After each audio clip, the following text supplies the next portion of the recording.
40 the field, a really good spread of money. It should be too. It's a Herbert Power. If you win, you're running in a Caulfield Cup next week. 440, bang into 420 now. Saracen Knight presented really well in the yard. He's hard fit and gets the gun run, doesn't he? So says the 400 metres. The time on it, Herbert Power.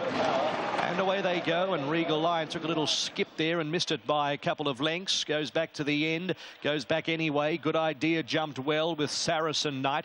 Desert Icon over on the far side is also probing up, not too far away. Point Nepean.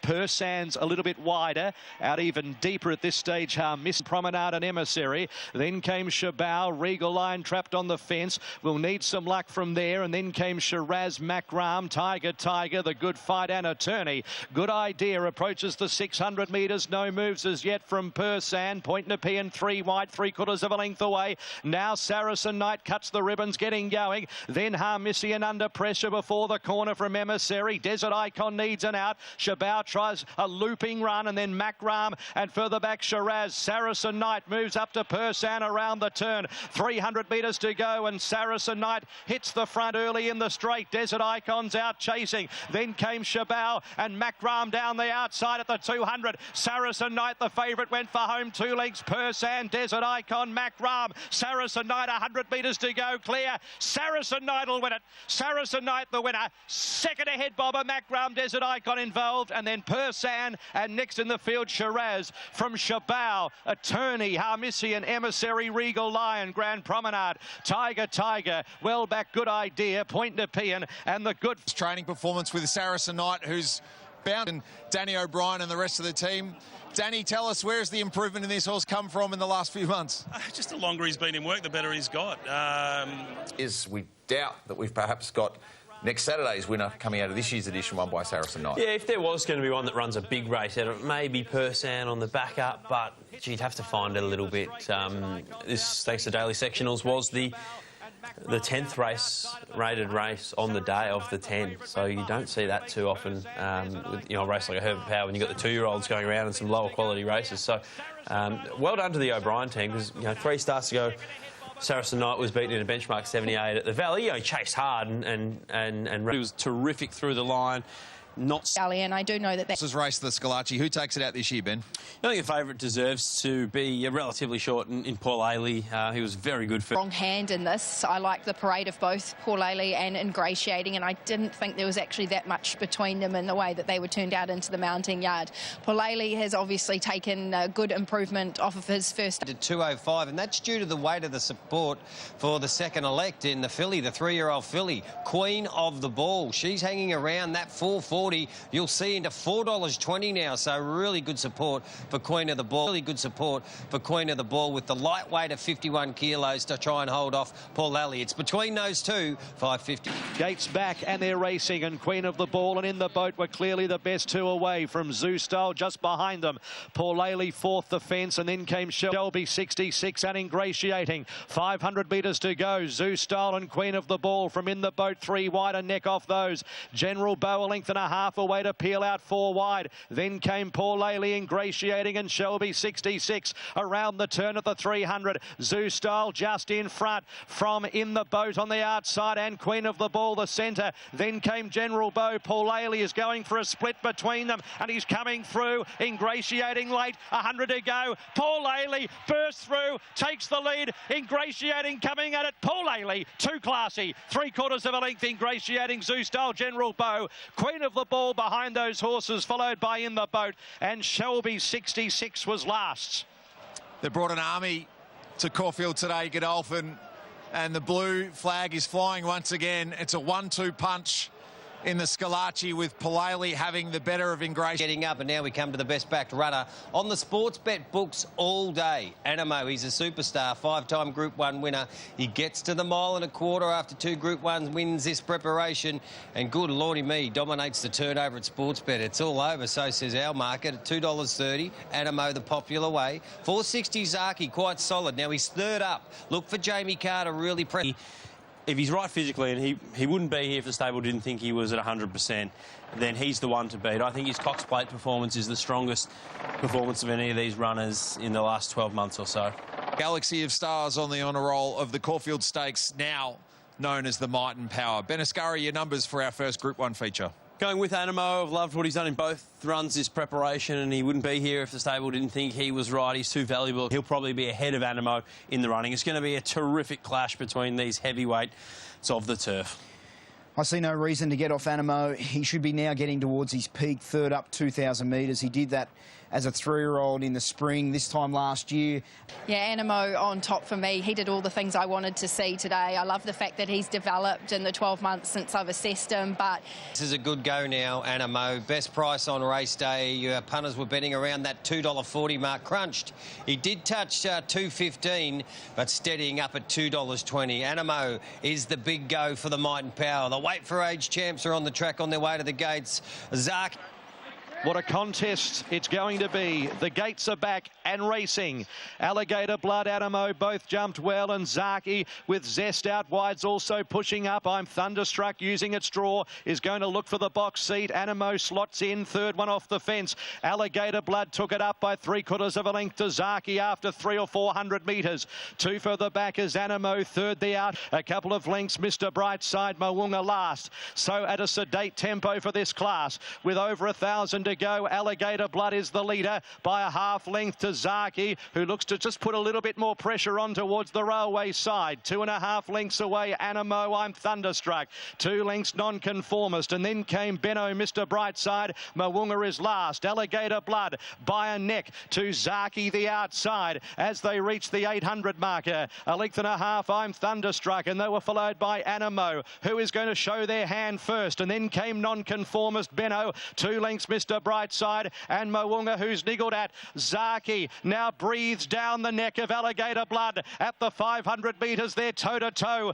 2 lengths to Animo, I'm Thunderstruck, and then Nonconformist hooking to the outside from Benno. Zaki really going for it round the turn now. 300 metres to go. Alligator Blood sticks with him, and they're toe-to-toe. 2 lengths, I'm Thunderstruck. Animo to the middle of the course, then Benno. Zaki, Alligator Blood, what a race at the 150. I'm Thunderstruck wearing them down, and Animo is starting to come now at the 100. Here comes Animo over the top with I'm Thunderstruck, who's lifting Animo. 6 Group 1s, a big one. Beat I'm Thunderstruck, Zaki. For fourth, Photo, Mr. Brightside, Benno, followed by Alligator Blood, Moonga, and Nonconformist last. Well, the belt was vacant as we came into the spring for who our best middle distance weight for age performer was. Animo's got the interim belt heading to the Cox Plate, but it's up for grabs. We've got so much to look forward to, and once again, the Might and Power Stakes stands in its own right as one of the great 2,000 metre Group 1 weight for age contests in Australia. Animo... I spoke to James about the race in detail, but James was always on my wavelength with the way the race should be run. And I just begged him, don't come wide of the 600, don't fall for it, just wait on the horse. And at the top of the straight, he might have been cursing me, thinking you might have made me leave this run too late. But that was a proper horse race with Alligator Blood, who's capable of skipping away at weight for age level, Stradbroke winner, and so good in the underwood. Zaki's like burning before the turn and building up the rear, free in his actions. So, you know, a wonderful endorsement for His Highness Sheikh Mohammed Racing Horses here, because, you know, these. It's the scrutiny that was on the horse, and fair enough. And we were all over him like a rash, like we are any of our go in the back of your mind. So great credit to the team to have him here in impeccable condition. Animo produced there, but it wasn't easy for him. He had to dig deep, and he dug deep, he did. It was clearly exhilarating, but I imagine, as it was for James Cummings post-race for you, it was also a relief to see that he'd come through those issues that had been detected out of the George Main in such style. Yeah, for sure. Obviously, I thought it was done and dusted, to be honest with you. I thought he would have been straight off, but I'm just so happy he's bounced back through it straight away. And he must have just... They all went down fighting. I think it's going to set up for a brilliant Cox Plates. Any one of them can win it, that's for sure, and they'll be all peaking for the right day. Yesterday, Ben, Animo, it's his 6th Group 1, but perhaps the pinnacle of those 6 so far, and that's not taking anything away from those previous victories, particularly the Swede. That's the other talking point. He emulates Lonhro in 2002 and Who Begot You in 2008 to win the Caulfield Guineas 1 year, return 12 months later on the same day and take out this race. Yeah, and it was a spectacular performance, wasn't it? But it was clearly the highest rating performance of the day, according to the daily sectionals that we were sent through this morning. So thank you to daily sectionals for those, and it, as you would expect, rated number one. They didn't go quickly early, but what they did do is they ripped home in some very slick splits late. And Animo looking in trouble on the turn. He wobbled. We were all thinking the same thing in the studio. He's gone here. And to lift over the concluding stages was something pretty special. Mr. Brightside rips home. Loved the Caulfield Cup trial of Benno the Grey and also nonconformist. I think this is the Premier Form race going to both the Caulfield Cup and the Cox Plate. Pump up the volume, enjoy. The 500 metres there, toe-to-toe. 2 lengths to Animo, I'm Thunderstruck, and then Nonconformist hooking to the outside from Benno. Zaki really going for it round the turn now. 300 metres to go. Alligator Blood sticks with him, and they're toe-to-toe. 2 lengths, I'm Thunderstruck. Animo to the middle of the course, then Benno. Zaki, Alligator Blood, what a race at the 150. I'm Thunderstruck wearing them down, and Animo is starting to come now at the 100. Here comes Animo over the top with I'm Thunderstruck, who's lifting Animo. 6 Group 1. Chriso, if you're Michael Brow, the CEO of the Moonee Valley Racing Club, all you're doing is buying 30-second TV spots for the next 13 days and just showing the last 450, 500 metres of the race to promote the Cox Plate. It was an amazing finish, wasn't it? And it's just shapes up as well a race of the ages. It really does. And we've had a couple really looking forward to it. I Thunderstruck was fantastic, and and there were different stages in the last 50 metres where he was taking ground off Animo, and then Animo hit back on the line. But and Zaki was incredible as well. So with the right run in a Cox Plate.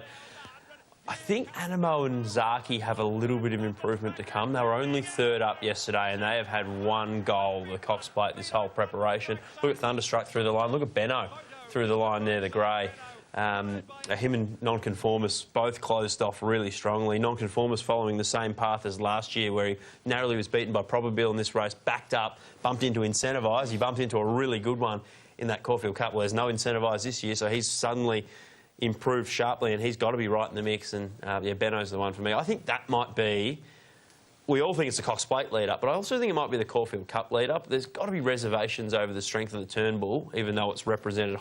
Especially when it's so even. Like, I know that sort of Animo does look like a bit of a standout at the moment, but all in all, they are a fairly even bunch. The way that the last sort of little bit of that race, you know, like James McDonald commented on earlier, it's all going to come down a lot to luck in running, barrier draw and things like that. So if you've got a horse that's in the mix... Better than that, champions racing against champs, and well, what about the Cox Plate markets now here, folks? Let's have a look, because he's into $2.40 now. Animo from $3.50, a clear-cut favourite. Zaki $6.50 into $4.60. I'm Thunderstruck 10 into 7. Bring on the Cox Plate. We'll head back to Caulfield though. The feature coming up, the Golden Mile. Geez, Team Godolphin are looking for 4 winners on the day here, and the heavily backed Golden Mile continues to trim up into $2.90. James McDonald looking to go for a back-to-back Group 1s as well in the saddle. Barclay Square, though, he's really safe with us at Sportsbet, holding really good money at $4.60.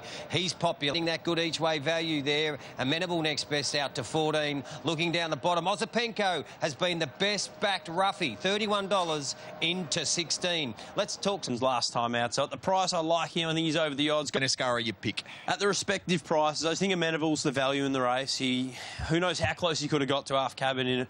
That was a big chance. Comes out of the Premier lead-up race. Good map. Barclay Square's just a good horse. He'll relish. Barclay Square here, saving on Tijuana. I think Barclay Square stepping up in trip to the mile. For me, Mullane, he's a horse that I've really enjoyed watching the progression this campaign. He's just improved. Golden Mile, he opened up $3 as our Caulfield Guineas favourite. Now he got out to his $3.30 just after scratchings this morning was the best price punters were able to snap up. Bang on race day. He has been the best backed here into $2.80. Going to settle around $2.90 as I talk to you folks. So Golden Mile, the best back James McDonald in the saddle. $4.60, the best backed roughie, because it is an open Guineas outside of the favourite. Ozapenko and Mullane, numbers 4 Mullane and 9 Ozapenko are the best backed roughies in the Caulfield Guineas this year. But They're racing in the Guineas. Elkington Road from barrier number 2, the best away with Elliptical and also Golden Mile and Tijuana showing pace. The Fortune Teller settles behind those. Dashing the Bolter from the deepest, pushing up with Lethal Thoughts.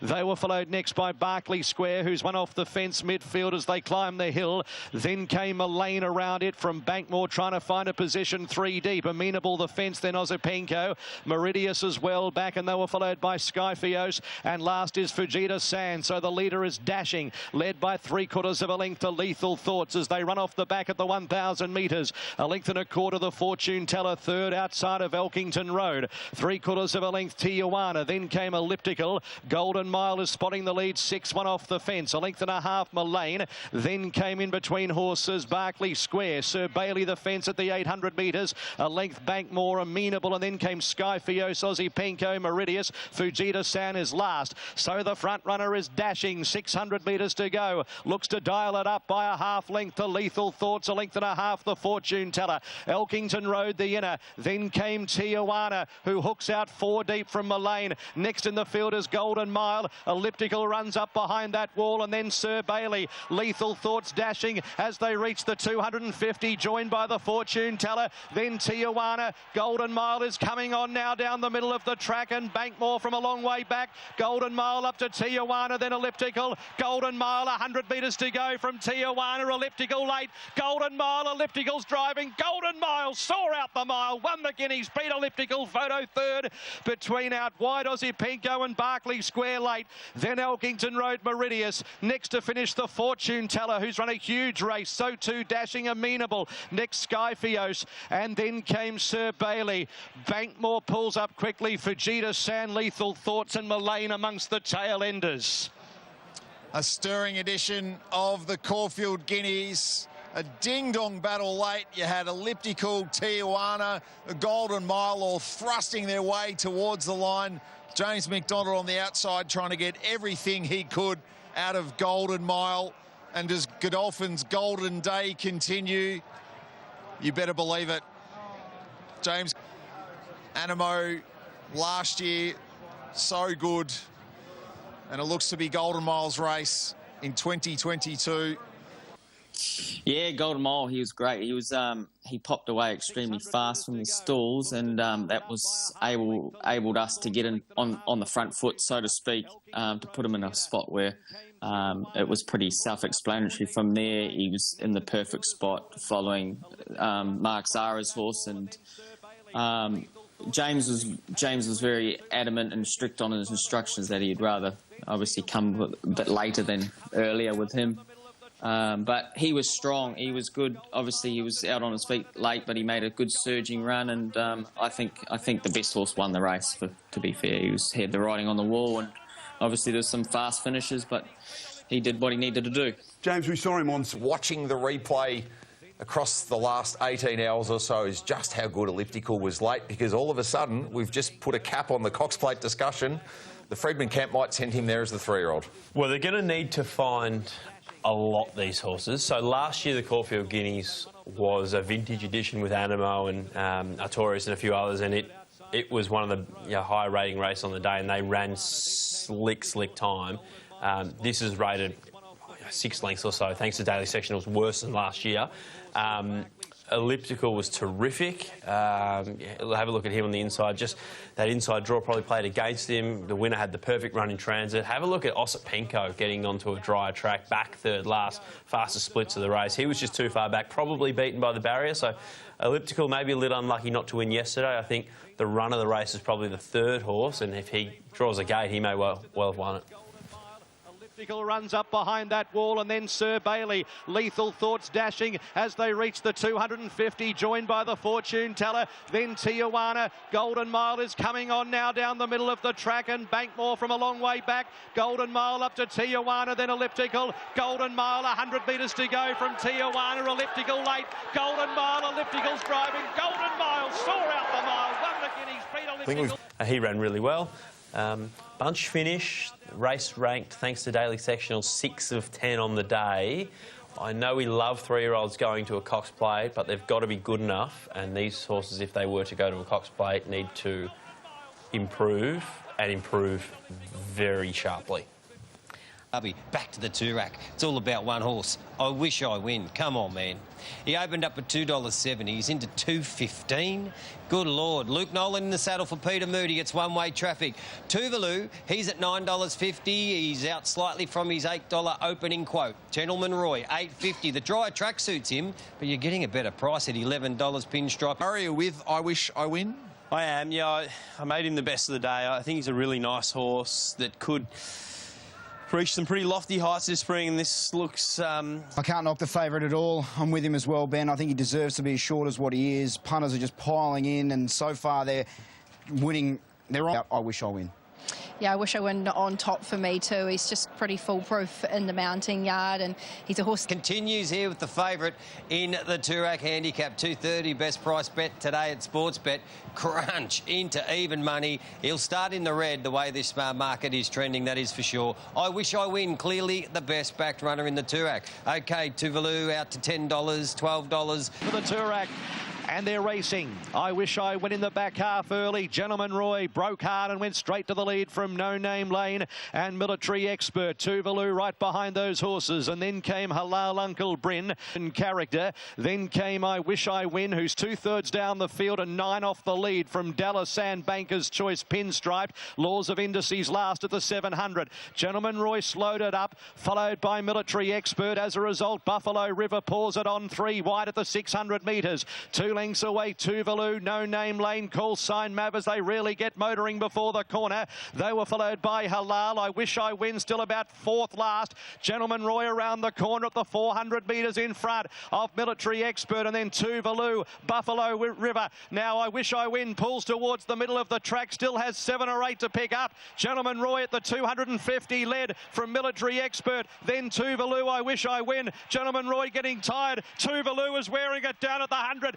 Tuvalu takes the lead. 50 to go. Tuvalu draws clear and won the Toorak. Tuvalu first. Flashing Laws of Indices or Military Expert or Gentleman Roy, and I Wish I Win not today in 5th place. Behind them then was Pinstriped, No Name Lane, Banker's Choice Character. Then came Converge, Halal, Buffalo River, Call Sign Mav, Dallasan, and Uncle Bryn was last. This is a special moment for one of the hardest working jockeys in the state, in the country, Jared Fry, who's transversed Victoria for years and years. He was the leading rider in country Victoria last season, and he's now a Group 1 winning jockey, and he's done it with the horse that's taken him to town in Tuvalu. They won the Winter Championship. Lindsay Smith put his... I'd imagine a lot of congratulations, because this has been a special victory, and it's going to be, you'd imagine, a pretty emotional conversation with Jared Fry. We'll send it... First up off a break, but... yeah, he got the soft run today, given every opportunity, gets out off their back. He drew barrier 1 yesterday. Looked good speed on paper. Gentleman Roy, Military Expert, Buffalo River, and Jared was able to get him into a lovely position just in behind the leaders. Tuvalu takes the lead, 50 to go. Tuvalu draws clear and won the Toorak. Tuvalu first, flashing Laws of Indices. So the Rupert Clark once again the form line for the Toorak, not necessarily the winner as it has been. And I think that's very impressive. What was the wash-up from I Wish I Win's 5th? Yeah, we were obviously a little bit disappointed on face value. I mean, we were incredibly proud of our horse and how he ran on the day, given the way that the track was playing. It sort of didn't really work out the way that we had wanted to see it. But in saying that, he was still probably a little bit plain that last 100 metres. So he'll have a few quiet days. We'll probably send him down to... race. It was the second highest rated race on the day. Tuvalu's gone really nicely, but it was some 4 or 5 lengths inferior to the Toorak 12 months ago that was won by Thunderstruck. And I'm better. That Law of Indices, I mean, 8th consecutive Australian Group 1 race that it's running. I mean, that was huge. Got back and, as you touched on, Ben, ran past your horse, Catherine, and big run, really wasn't it? Super run. I don't know if he's a Cox Plate horse. Big races coming up as well, including the Caulfield Cup. And we'll take a look at that market now, where Smoke and Romans remains the $5 favourite. Benno, the big firmer, as has been non-conformist. They're now at 7 and 10 respectively. And Benny Asghari through the course league, barriers and everything else. Right now, who would you want to tie yourself to in a Caulfield Cup? Yeah, Benno. But I've had something on vow and declare. Yeah, Benno. but I've had something on Vow and Declare at 34s last week, but Benno. For you, Kat? I'm looking for nonconformist to put in a big run after yesterday's efforts. Chriso? Vow and Declare for me. I tipped Ben into it last week and I'm sticking fat. Quinny? Yes, I think non-conformist, and I've got a terrible feeling Vow and Declare will run fourth because we're all on each way at the big odds. Off the truck when he arrives, so be interesting to see how he takes it all in.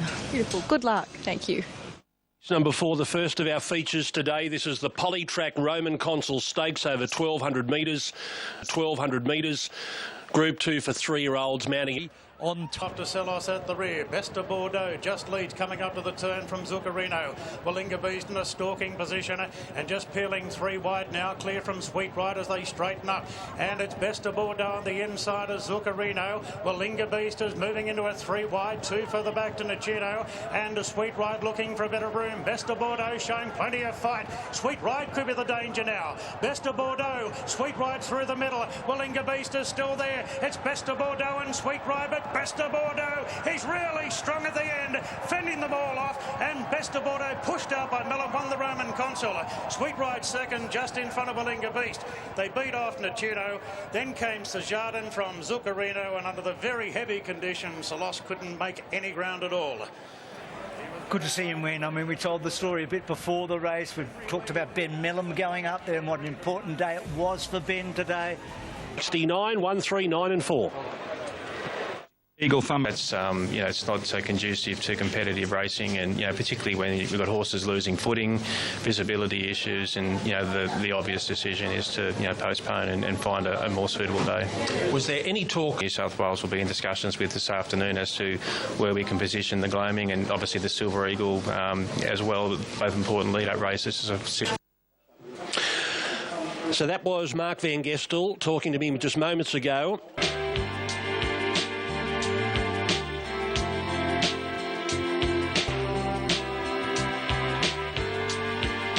Just waiting for the all clear. And they're off in the Gloaming Stakes. Machelade jumped really awkwardly and is going to settle last. Bunker Hut outside having a pop for the lead. Pace is really good early. Captain Pluto speared around the field and takes the lead. From Bunker Hut, sharp and smart, and getting into fourth now, Machelade. Racing a bit, Lithison, Williamsburg, and flat to the bogs is Madame Adette. Inside the 500 metres now, it's Captain Pluto just in front of Bunker Hut, but the runs are coming now. Machelade pulling out, sharp and smart goes with it. Stylised is getting into the back of Machelade, and Williamsburg to the outside. They straighten up now. It's Machelade, sharp and smart, getting the upper hand from Bunker Hut. Williamsburg running on. Stylised looking for a gap between them. Machelade is just the leader at the 150. Sharp and smart fights on. Williamsburg keeps coming. It's Machelade, brave, the head in front, coming back, sharp and smart. Bob of the heads here. This is a desperately close photo. Sharp and smart came back on Machelade. Inches away, Williamsburg third, then Stylised, followed by Owen County, Bunker Hut, then Coppelson. Shannon Doyle joins us. He's in Sydney for the Rogerson team with the horse. Shannon, well done. He was halfing for home. He was just travelling beautifully, and as you say, sort of all of us looks the hardest, and he's done what I thought he would do coming back today and taken a little bit of natural improvement as well for the Ned's Coogee Cup here for race 3. The favourite still sitting on top, Gunstock, number 3. Sets and racing at the to-dos. Dart Media Award is fired out to get mobile at the back at the 700 metres. Johnny Get Angry joined and now headed by the favourite Gunstock, who's gone to the front by default pretty early. Milford's about 3/4 of a length off it at the 500 metres, and they're clear. 2 lengths Yonkers, Glint of Hope, then to-dos Dart Paternal. Back in the field then Media Award under pressure from Aurora's Symphony. So it's Gunstock on the point of the corner. 350 metres to go. Over 2 lengths Milford, Glint of Hope, Yonkers, and then Media Award, Paternal, Aurora's Symphony. Gunstock shown the whip. 200 metres to go. 3 lengths Glint of Hope, Yonkers running on, then Aurora's Symphony. But it's Gunstock. 100 metres to go. Well clear. Still about 2.5, 3 lengths in front of Yonkers, and Gunstock switched off near the line is going to win the Coogee easily. Gunstock from Yonkers, Aurora's Symphony or Glint of Hope, then to-dos Dart Paternal. Milford Media Award, and Johnny Get Angry was struggling a long way from home. Going to be a really interesting chat with Mick Price after the victory of Gunstock in the Coogee about where to next, because that was an easy watch, as easy as you're going to see a horse win a Group 3. It was a distance. A bit quick, but the leader just, Johnny Get Angry, gave up early at the 8. I think he's a good, clean-winded, sound stayer who can win a nice staying race. You know, I know this is condition for this, even though he's had a little bit of a let-up. The team have certainly kept... Number 5, Economics, certainly the favourite. It has been since the betting opened. It's now been backed into around $1.85. Just sort of... 6, Hales, thank you. So Economics is out. The favourite's out of the Blue Sapphire. Economics taken out at 4.26.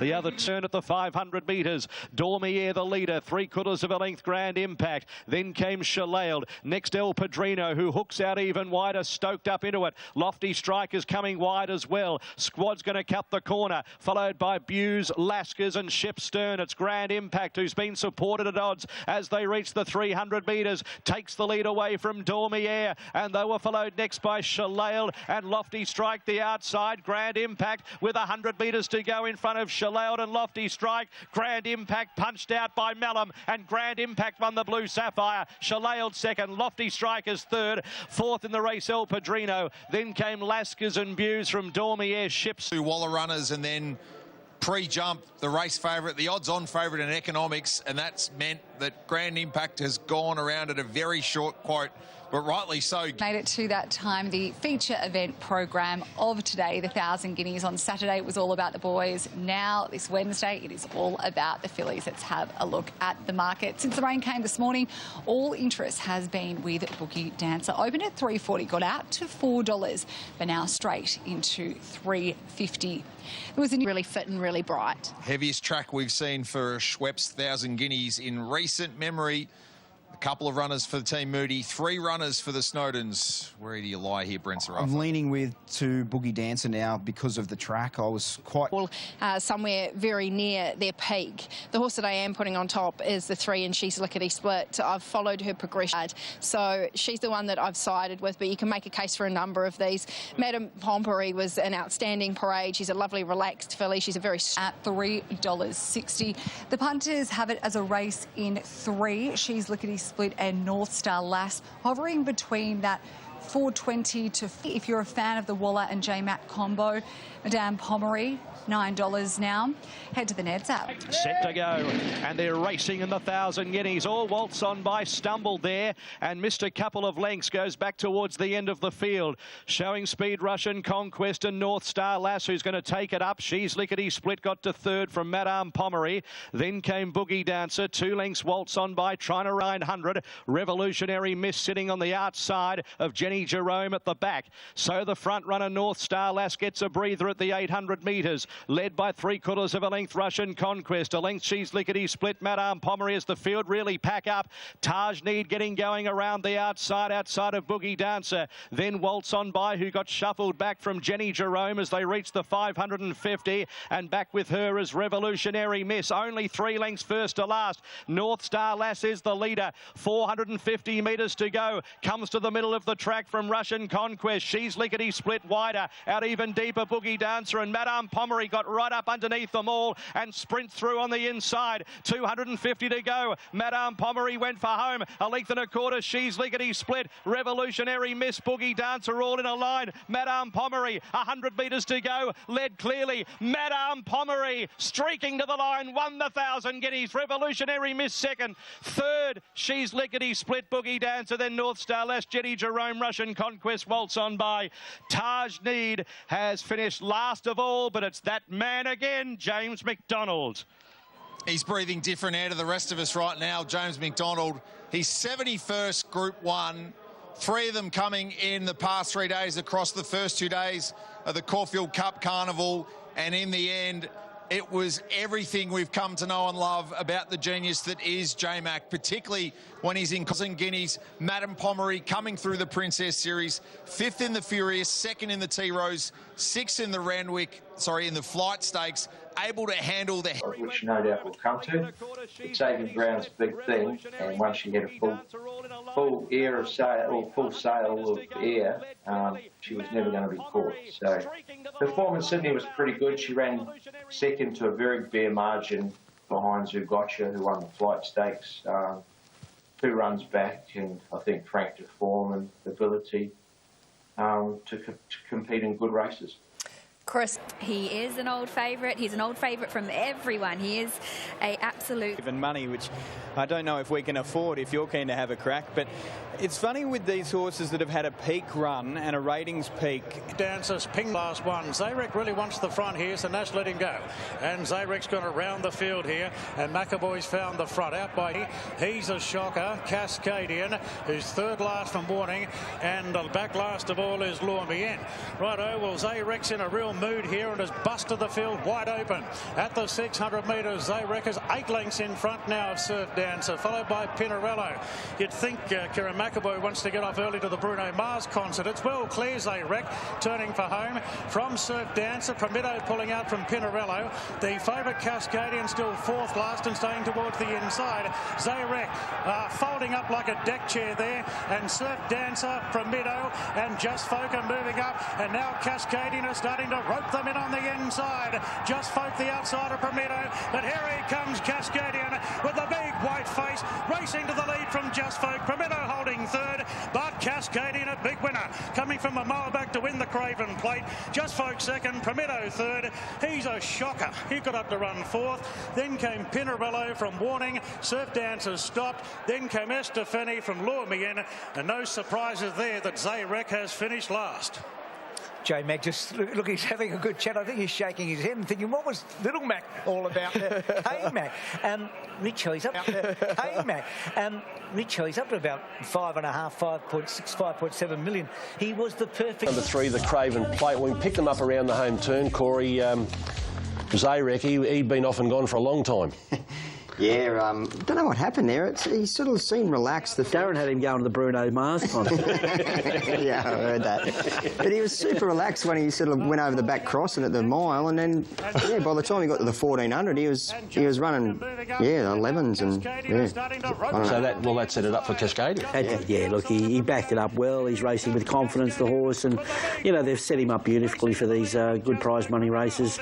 Yeah, he's a ripper, this Just Folk. He might have wanted a little bit heavy, and I thought, you know, it was very nice considering his inexperience, the 3-year-old Prometo. He went really good because Sydney Stakes mounting out, brought to you by Harvey Norman. Is very, very popular. Considering it's $4.80 the field, 35% of the money is going the way of Remark, and there's 2.3 times more on that horse than the next best backed runner in the race. So Remark well backed at $4.80. Waihark at $4.80 is the best backed runner. Nothing really at longer odds that's been specced. Rocketing By, there was a tickle earlier on in the week, but that's dried up today. Gates are back there, off and racing in the Congo. Jumped brilliantly, centre stall. Prime Candidate was fast into stride underneath.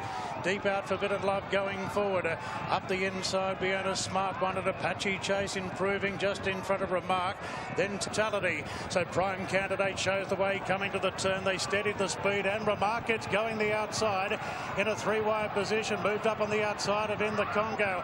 Apache Chase getting a brilliant trail into it, followed by Beyond Smart One, Forbidden Love, Tycoonus as they straighten for the run home now. Prime Candidate on the inside of In the Congo. Remark lost a length and a half there, followed by Beyond Smart One. Apache Chase not doing enough. In the Congo going strongly. 200 metres to run In the Congo, a length clear. Rocketing By is running home well on the inside. In the Congo from Beyond Smart One. Rocketing By along the rails. In the Congo, Rocketing By lunges. Got up. Rocketing By knocked off In the Congo. Beyond Smart One third in front of Waihaha Falls. Then came Brutality from Swats That. Remark just behind them with Tycoonus, followed by Gem Song, Riadini from Bandapur, Irish Songs for the back. It's been 615 long days. You're a good judge, young lady. Oh, he's a horse that appreciates brilliant tempo, and that's exactly what he was able to get today, Bruce. But I can't take all the credit he was able to get today, Bruce. But I can't take all the credit. He wasn't my on-top selection, but he was one of my value picks, and Rachel just gave him a perfect ride. If he gets the right conditions to suit, he is... The Everest Consolation, massive field here. And Rocketing By, he's now won 2 big races at Randwick. He won the $1 million English Sprint for his owners, and now a $2 million Sydney Stakes. Yeah, there was a few upsets there yesterday, and he was one of them. Cool, calm, and patient ride by Rachel King on Rocketing By. I think the drier track got him the big payday here because they put a bit of pressure on up front, and yeah, look, he's just hopeless in the wet, so that it's a credit to the track that he got a grip on that soft 6 yesterday and gets the job done. He toughed it out really well doing work in the Congo. Yeah. And we own a smart one's obviously a very, very smart horse. And look at this. Our Olympic golden girl bringing that $400,000 plus Nick Chironi trophy to the stage to be presented to the market since the preview this morning. What has changed? Well, he's out to 175, Greg. Nature Strip. 2 runners in single figures now, Eduardo and Masked Crusader, both at $9.50. We've got Jacquinot's a $10 chance. Private Eye, well, he's firmed up a little bit today, 17 into 15. Marzu is a $17 chance after he touched 21. Giga Kick, he continues to be popular. He got into as short as $17. He's back out to $21 now. Shades, they're giving Private Eye the teddy bear treatment here, although I must admit on the NOP he's 14 to 11, but if Tab's wanting to put their foot on him that's 17 to 11 today, it's going to drag the others in with it. Marzu gets it back out to 19, Giga Kick at 23, Shades of Rose stays to go against Nature Strip, but Masked Crusader on the drier track today, he gets his chance to turn the tables. I'm here with Jack Van Duren, who owns part of Nature Strip. How are you feeling, Jack? Same, I'm fine. Well, Jack isn't supposed to be here. He has been desperately ill, we know that, and he's... A bit of Sweet Caroline, aren't we? Getting excited for this big one. Yeah, well, I don't know where in the world you get this. The big boys have stepped in, and girls for that matter, and Nature Strip has been hammered late. So a mix between them. It's an extraordinary build-up, isn't it? Lizzie, you're at Caulfield today. The Cup's not... Royal Ascot, 3 TJs, and Everest. Can he get to the summit again today?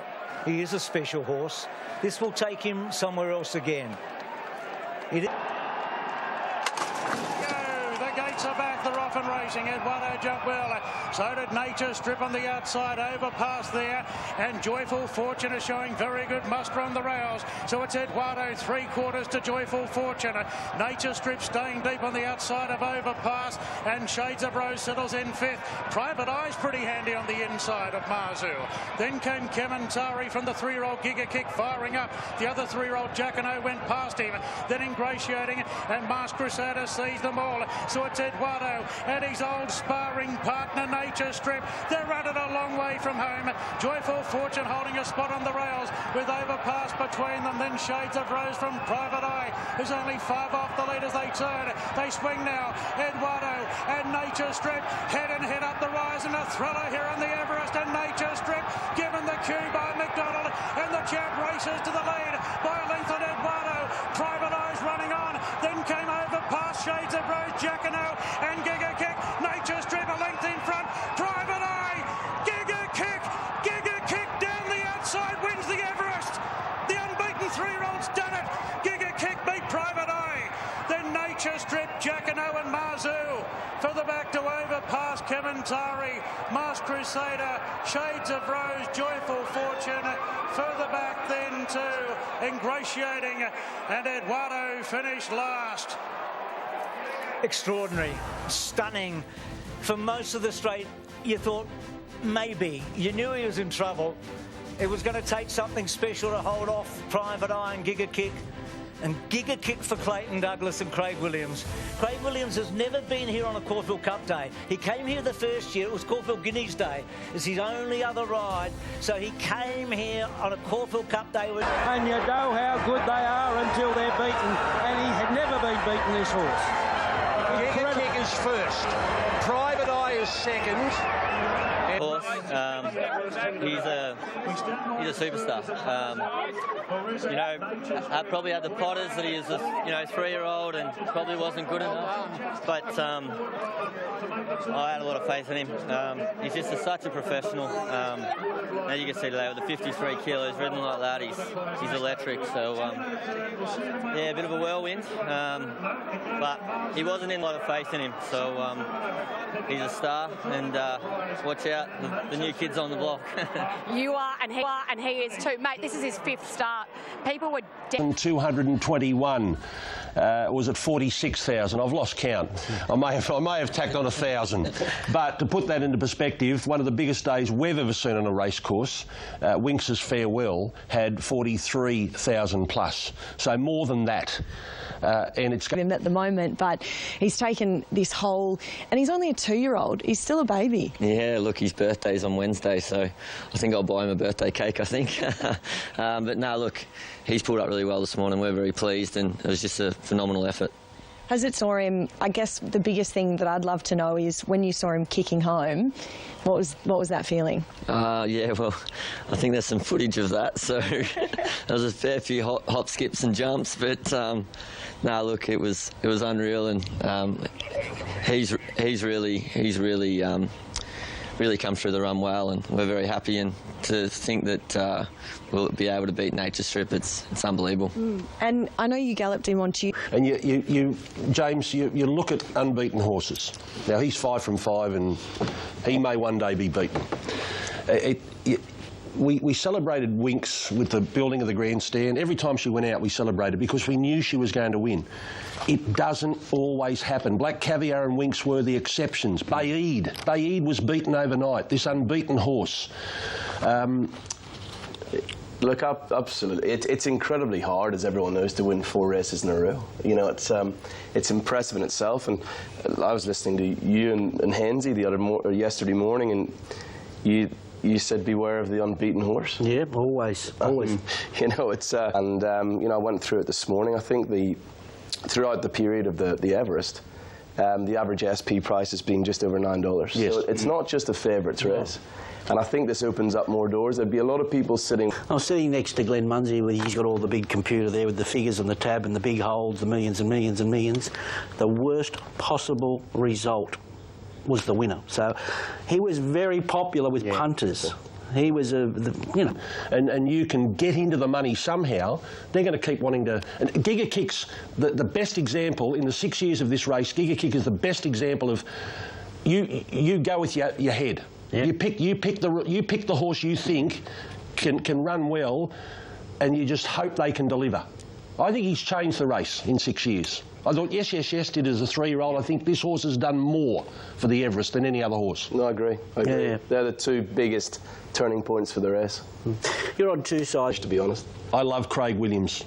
I think he's just fantastic for racing. He is. And we should have known. Why would he give up Caulfield Cup Day? He would have a beautiful book of rides, and so obviously he had a lot of confidence in the horse. And do you reckon he was the key? And this guy had been across it, and he was adamant he was a top 4 chance, and you can't ask for more than back already. Now the future for Private Eye, who's probably the most versatile horse we've ever seen line up in an Everest. The fact that he's won over a mile, he's been to 2,000 metres, and now he's gone past Nature Strip and just couldn't hold out Giga Kick. His future is still bright. He's a young horse. Yep, my word. So it's a tough, not only before the race, it's even after the race. Nature Strip. Yep. If you really wanted to get picky, I know Nash wasn't playing games on Eduardo. You could see I don't know whether the steward's reporter said that he's a problem, but to me as a jockey, I could see that he didn't look right, the way that he negotiated the turn, and he sort of pratted a couple of times old Nature Strip a little bit further out. Then James McDonald obviously had to push the pedal a little bit early to get up and around Eduardo, because I think he thought that, you know, Eduardo was maybe going to search for better ground, or Nash was going to search for better ground. Look, I think you're clutching at straws if you say that James got there too early. Little 1%ers, but look. He's a horse that's had a history of getting there early. That's where he puts them away. Yeah, that's right. He puts his horses away on the turn, and he's always out on his feet at the 100. But usually he has them beat at the 100, and it doesn't matter. So, yeah, look, I'm not going to sit here and bag James McDonald, but a few little things didn't go right. Yeah, that's right, yeah. That's not making excuse. It was pretty well. So it goes right down. By the way, Lost and Running's the first horse ever scratched on race morning. We've lost horses through the process, but never as late as that. So it's... Once he actually straightened up, he was actually only just going. But when he felt pressure like the door was going to close on him, you could just feel him pick up from underneath me and surge. And then next minute, we come around the group of horses and see Brent Abdallah take that, you know, dashing in between horses. Nature Strip running in front. But he just had that will to win. And when I spoke to the person in my team after he won at Caulfield, I then said to him, this horse can win the Everest. I just didn't think it will be a month and a half later. So credit to this horse, credit to Clayton Douglas and his owner, Jonathan Munns and Pinecliff. Everest Day, they had the time of their life out there. It was a big party alongside a race meet.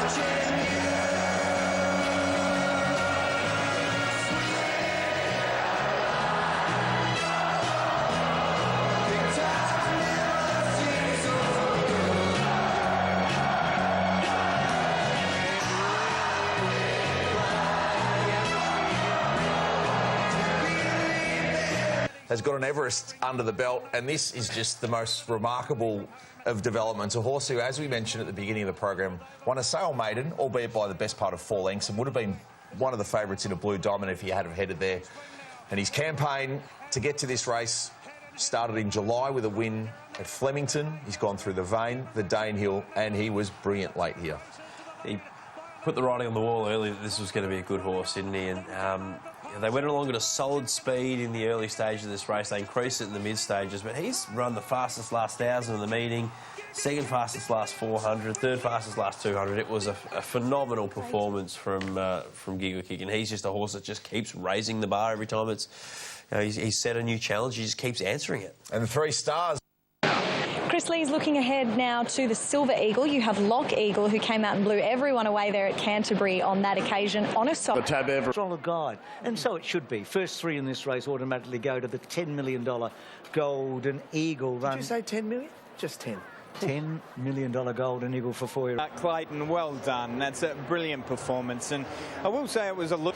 We're on to the Silver Eagle, which of course was meant to be run last week. Mr. Mozart was really well backed ahead of last week. Was a wetter track, and that was probably more suitable, but still the best backed runner this time. $3 in today. Valana, $7. Lock Eagle at 10. Lavish Girl at 10. Got a feeling Kiss Some. has already won this prep. Go to Helly, and Maurice is my dad, and then Flying. Last week, and they're off and racing now. Global Osbred has jumped out well together with Lavish Girl, is showing good muster. Lavish Girl to head it off. Valana goes to 3rd and Coteal in 4th position. Mr. Mozart railing through. Ranch Hand is caught a bit deep and keen. Brigantine's right off the track, followed by Lock Eagle and Kiss Summer here. And leads clearly from Global Osbred and Mr. Mozart. In fact, Lavish Girl hasn't got to the fence yet. Mr. Mozart's punching through and holding her out now. So it's the favourite Mr. Mozart on the inside of Lavish Girl. They go stride for stride at the 600 metres. Coteal getting a good run on the inside of Global Osbred. Valana 5th now. Then came Brigantine from Branch Hand. Morris is me dad. Further back to Lock Eagle. Kiss Some. Startonto's the Rouse. Waterford 3rd last. 350 metres to run. Mr. Mozart trying to beat off Lavish Girl. Coteal along the fence. Wider out Valana starting to lengthen well on the outside of Global Osbred. And 2 further back to Brigantine. Valana wide out, moved up, and Valana takes the lead. Drifting right in across the track, but Valana's well clear in the Silver Eagle and drawing away for an emphatic victory. Mr. Mozart holds down 2nd, Photo 3rd, the Ruffy Global Osbred and Brigantine Kiss Some winding up at the end, followed then by Coteal and Ranch Hand. They beat off Lavish Girl. Further back to Waterford from Lock Eagle, then Flying Crazy. Synergy here, so by Hello Crown, who's one of the early stars for James Cummings as a trainer. That 3rd photo's important. The first 3 get in automatically to the Golden Eagle, and both of those horses... This is the Silver Eagle. 1st, 2nd and 3rd go through to the Golden Eagle, and didn't Godolphin pick the right horse for the Golden Eagle? They identified him quite early after the Brisbane Carnival that he was the horse that could train on as a 4-year-old and target that race in 2 weeks. $10 million at Rosehill. How strong is this Stradbroke form? You know, Alligator Blood, Private Eye. You could go down the page, and this is another one, and this is a beautiful ride. You just put him in a spot fight, he stalked, he swooped, he's the modern day enforcer. An impressive win. Like even to hear Darren after Mr. Mozart, he just floats. Ronnie, what's the go with him? He races in patches. Like if he overdone it last start and ended up pulling himself up 3 wide near the leaders, he did get a little bit of a squeeze and get shown that he, was to be lit up. But I don't know. Best backed runners on our books at Sportsbet. All card, Mr. Maestro. Why? Because he's won his last 1800 metre gallops, and he handles a wet track, soft track, and he looks the popular way. $1.65 into $1.55. He's getting ready the turnover with Sportsbet, and is then a length and a half to Maxi Bon and Red Sun Sensation. Mr. Maestro has progressed to 5th place, 4 off the lead, but they're about to sprint. Then Distrustful Award trying to get off the fence, and then Fearless Night. So the leader, Fierce Legend, 500 to go from Muramasa. Now Mr. Maestro. The ribbons are cut and moves to the outside, about 4 and 5 deep. And Red Sun Sensation got a lovely run up on the inside. 300 to go, Red Sun Sensation, Muramasa joined by Mr. Maestro. Distrustful Award back to the inside at the 200 metres. Mr. Maestro and Muramasa together, then Distrustful Award. Mr. Maestro just in front of Muramasa. 50 to go. Mr. Maestro digs in, just in front, and won it. Mr. Maestro from Muramasa, photo third, Distrustful Award, or on the outside we had Fearless Night, then Red Sun Sensation, Maxi Bon, and last Fierce Legend. Mr. Maestro gets it done with Harry Coffey in the saddle. He'll get his chance to try and emulate Polanski's deeds of 9 years ago in a fortnight. Wins the Superimpose, comes to Caulfield, takes out the Neds Classic, and then we'll take a tilt at the 2,500 metre test in a fortnight's time. It was a supreme staying performance. What you have to love about this horse is it doesn't matter if it's wet, dry, he can go on speed, off speed. There's just a lot to like about it. He's got that tactical versatility, handles all conditions. He was able to go back, loop the field yesterday. It wasn't grand final. The VRC Derby remains to be seen. They might just go for the 2,000 metre race on the last day of the carnival, but $2.60 Mr. Maestro for me in the VRC Derby, way too short at the moment. Right, to $8 for the Vic Derby. Let's have a look at the fillies heading towards the Victorian Oaks this year at Flemington. Well, today they're racing at Caulfield, and it's Foxy Cleopatra here at $4.80. Drifting from $4.40 out to $4.80. Schweppes Ethereal Stakes. I think the Flight is the strongest lead-up race, and I thought of the two coming through it, Renaissance Woman would relish the rise in distance. It's only had a couple of runs on race day. She handled herself like she's wandered around the mountain. $4.50 the field here for the 3-year-olds in the Ethereal. So let's have a look down the line. Came Macrana, forced a little bit wider from Moko and Whispering Lady, Foxy Cleopatra. Renaissance Woman second last, and at the end of the field is Wakamana. So it is Pavitra as they reach the 600 marker, out clear by 2 1/4 uncorked, and then came Aunt Roberta. A length away along the inside is Kabaka and Born Hustler together. Grey Northern getting going from Let's Be Frank Baby, Macrana, Moko, Whispering Lady, Foxy Cleopatra's getting onto the back of Macrana. Still a bit to do though. Wakamana hunts the fence, and then Renaissance Woman. So the leader Pavitra, 300 metres to go. Led a wall of horses. Let's Be Frank Baby is getting out, and they were followed by Kabaka, Foxy Cleopatra, Renaissance Woman coming together. Pavitra getting weary at the 150. Renaissance Woman and Foxy Cleopatra coming together. Renaissance Woman about a neck in front, a half draws away for Josh Parr. Renaissance Woman from Foxy Cleopatra, Pavitra. Then came Let's Be Frank Baby. Next Whispering Lady in company with along the inside Whack. To Josh Parr's Caulfield Cup Day. As mentioned, he'll ride Jewis a little bit later on in the $5 million feature. Here he gets it done with the daughter of Reliable Man, Renaissance Woman, who had the Flight Stakes form that we referenced pre-race in regards to Pavitra. As it often is, was to the 4 on the Caulfield Cup Day program. Let's have a look at the win of Renaissance Woman in the Ethereal, traditional lead-up to the VRC Oaks. And this was a really good duel between the winner and Foxy Cleopatra, who's, again, so lightly raced for Buston and Young, but they both look like they'll be players come that first Thursday in November. Win was good, came from last on the turn. I thought the ride on Pavitra was just perfect, but just beaten by a couple of better horses. Foxy Cleopatra may be better suited getting onto a firmer track as they head towards the Oaks, so winner was terrific. You can throw So Dazzling in that Oaks mix. This race ranked 9 of 10 on the day, which doesn't really surprise. That's pretty typical for 3-year-old fillies headed towards the Oaks. It's overcast, a little bit chilly, but... Day first leg of the quaddie here. Generation cracked $4.60 today into $3.80. Had his nose in front as favouritism. $3.90 each of 2 Dragonstone. Ready to run 1,000 metres. Gates are back and away, and Asfura was the best to leap with Free of Dead and Generation. Kalos behind them with Oxley Road and also Ashford Street. Along the yield, Kalos, Dragonstone, Rock Artist, and Express passes at the end. So it's Asfura the leader. Coming up to the corner, 450 metres to go by 3/4 of a length to Free of Debt. Then came Oxley Road on the inside. Further back, Generation hooked to the outside. Next in the field, Ashford Street. Dragonstone over on the far side from Kalos, but Asfura kicked into gear. 200 metres to go, and she's 2.5 lengths in front of a wall, chasing her, but she's going. Great guns, Asfura from Kalos. Generation. It's all Asfura. She trots in. She won at 2.5. Kalos second. Generation third from Ashford Street. Dragonstone back behind the Oxley Road. Express pass Free of Debt, and Rock Artist has finished last of all.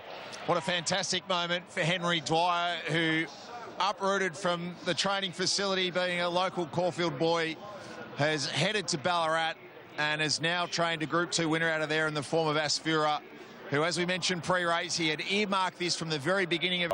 Yeah, and as we pick up the replay, the race was already over. So we're watching it in the studio with Dwayne Dunn and Brent Zarafi yesterday, and coming out of the gates, when she lobbed in front, we were just sitting there thinking, how are they going to beat her from here? It was the horse with the best turn of foot. I think that a few others were just hoping that maybe she didn't show up, or I'm not sure, because she was going to be very hard to beat. She's ripped home in, what was it, fastest last 800 and 600 of the meeting from the front, second fastest last 400 and 200. Only Kalos ran home quicker than her on the day, so she was going to take a power beating for not a really nice performance. She's going through her grades. It's a real speed, 1,000-metre specialist, I think, this mare, and placed well. This is a race that probably hasn't had the depth that it's, you know, in recent years, and Henry Dwyer has been... Talking about heading to the Oakley Plate in the autumn, which would seem to be the perfect target for a mare like this that's got that high cruising speed that will get into that. Year before the Lexus Tristarc Stakes, the lead-in, a very good one at that, to the Caulfield Cup. It's a terrific addition, Nigel. I'm with Pride of Jenny. I think she can control... Today, there's one, you could make a case for a handful of them, so if you like something, I think that you have to have a go with them. Exolito goes on top for me, the 3. I just really... The Clayton Douglas in your team on Giga Kick, outstanding. It's about Pride of Jenny here. They're coming for her here, punters. You know that she likes to roll along. She loves Caulfield and she loves the 1,400 metres. $4.60 into $4. Chain of Lightning has been rock solid, $5. Can't write a ticket for a late, though. Palasapan, $6. Board the favourite, field set and away. Pride of Jenny away, OK. Chain of Lightning jumped the best with Palasapan, Mirror Vision. And also up there is Paul's Regret. Pride of Jenny and Flying Mascot almost make a line of 6. 2 lengths Argentia, Exolida in 8th place. Inside, Papali's in that group, and Rocker Clock is last. So Pride of Jenny cleared off in front. 550 metres to go, led by 2 1/4 Flying Mascot, Paul's Regret, Mirror Vision. They were followed next along the inside by Palasapan, who hunts the fence. Chain of Lightning is starting a searching run with Fortunate Kiss, Argentia, and then Kiss on all 4 cheeks. So Pride of Jenny, 300 metres to go, coming back to them. Led a length and a half. Chain of Lightning down the middle of the course is running on hard. Then Flying Mascot, Palasapan and Paul's Regret. Chain of Lightning at the 150 strikes the front, and Chain of Lightning is coming clear. A big clap across Caulfield. Chain of Lightning is going to win it well. Palasapan second, Pride of Jenny third from Paul's Regret, and then Exolita, Cliff's Art, Mirror Vision, Argentia, Fortunate Kiss in a line. Kiss on all 4 cheeks. Knocking up was Flying Mascot, and then Rocker Clock well back Papali, and at the end of the field, Miss Cartier. 13 years ago, Peter Moody and Luke Nolan combined to win this race with one of the banner horses, pre-Black Caviar, for Peter Moody and Typhoon Tracy. She was a champion. Chain of Lightning right now, putting together very much the strike rate, and adds a Group 2 in the Tristarc to her victory a couple back in the Cochrane, as we mentioned pre-racing. Was the Lexus Tristarc for the mares, and Chain of Lightning got back on the winners list. The only blemish in her short career thus far was at the start prior in the How Now race. Yeah, so that was a complete forgive last start, wasn't it? And people smarter than I were able to see that and back her in yesterday, because, you know, she it was a deteriorating heavy track where they just sprinted home the last 400 metres, having basically been a track gallop prior to that, the start prior. And she was actually coming back through the line there in defeat, whereas yesterday she was given a nice run in behind the speed. I guess the query, Jane, was 1,400 metres with her, but she answered that with some style. Be it in nondescript locations, but how have you seen her work her way through from being that sort of late season 3-year-old filly to what we're seeing now? Look, from the moment she stepped into Victoria, she's been physically a really mature filly. So she has some upside in that respect. She's really strong, she's really well built, and for the most part, she's got a... So thanks to Daily Sectional, she was the second highest rating performance on the day. Number 1 went to Asfura, number 2 was... You believe. Numerian out to $12, just nice and tight at $12. And then I want to go down to Inspirational Girl, 16. Jewis has also been spec'd down the bottom there for Chris Waller, now getting a run. When was the last time a first emergency won? He's into 17 from 26. Let's talk some tactics. I want to be... These Benno Knight's Order both around that $11 mark. There's been support today for the Godolphin runner Allegron, 13 into 11 as well. Number 6 non-conform, second in the Cup last year, but it's been a bit of a drifter out to around $11 as well. Since Durston got a start today, $21 into 16. It's rare to see an emergency win 16. It's rare to see an emergency win the Caulfield Cup, but... Caulfield Cup, 2,400 metres, $5 million. The Group 1 handicap that was first run in history. He brings global form lines of course, fourth in an arc a couple of years ago. His 4th Australian run will be in a Caulfield Cup. His 3rd was a 5th in the Turnbull. So I think he probably needed the run in the naturalism. He just peaked on his run late. He started 370 in the Turnbull. He was 3 wide without cover throughout, but more particularly it was firm ground and he was probably too far back. It's worth noting, yeah, he was 370 and Smoke and Romans was $21. Yes, there's a significant weight swing, but it's $17 now Gold Trip versus... $4.20 Smoke and Romans. It seems like too big of a gap between those two. Smoke and Romans, our race favourite, off the back of wins in the naturalism and the Turnbull. Oh, he's in career best form, beat Gold Trip on heavy ground in the naturalism, backed it up winning the Turnbull on a dry track. He's even better suited at 2,400 metres. He drops in weight. He meets Gold Trip 7 kilos better. He's very, very hard to knock. Yeah, he's... 19 Durston, the first emergency, makes the field, the Newcastle Cup winner. Yeah, won the Wyong and Newcastle Cups and was in terrific form, and I just think the track was too heavy in the Metropolitan last time. Gets the improving ground today, which helps, so that's going to certainly enhance his chances. Benascurry, your top 4. I think there's 2 horses that are the obvious and really well placed in Smoke and Romans and Benno, but I'm very surprised at the price discrepancy between them. I think Benno's well over the odds. I like his chances. I'm keen here on Allegron. I think he's very well placed. Benno comes through similar form lines, so too does Knight out of Sydney. I'm with the 10 on top and Benno for a lightly tried young horse. I just loved what I saw from him in the mounting yard. It is holding favouritism and clear-cut favouritism for the Caulfield Cup this year. $4 you've got here, punters. Allegron, he's holding firm at $10 as well. Out slightly, Benno at the $11. Knight's Order, $14. Remarkable. Now, I want to get down to Inspirational Girl. Geez, good lordy me. On a race day, 19 into 16 and now $12 is becoming a market mover. Write these numbers down. Sets and they're racing. Tralee Rose away fairly. Smoke and Romans out well with Great House and Crystal Pegasus. Knight's Order from that extreme alley is also coming across in the first 200 metres. Knight's Order crosses the face of the field from Smoke and Romans. Great House, Numerian is probing up. Inspirational Girl next from Nonconformist, 3 and 4 deep, and then Gold Trip, Crystal Pegasus, Tralee Rose as they reach the first corner. 2,000 metres to go. Knight's Order, Clark looks to his left and found the lead from Numerian second. Then came Smoke and Romans, who is last of all. They're about to climb 1,500 to go, and it's Knight's Order strolling out in front by 2 lengths. Second Numerian, a length and a half Smoke and Romans, Inspirational Girl, and Nonconformist continues that passage around them 3 wide. Vow and Declare is behind that runner, and then Crystal Pegasus and Great House. A length away to Gold Trip wide around Tralee Rose and Durston. Then No Compromise. Further back in the field is Chapada.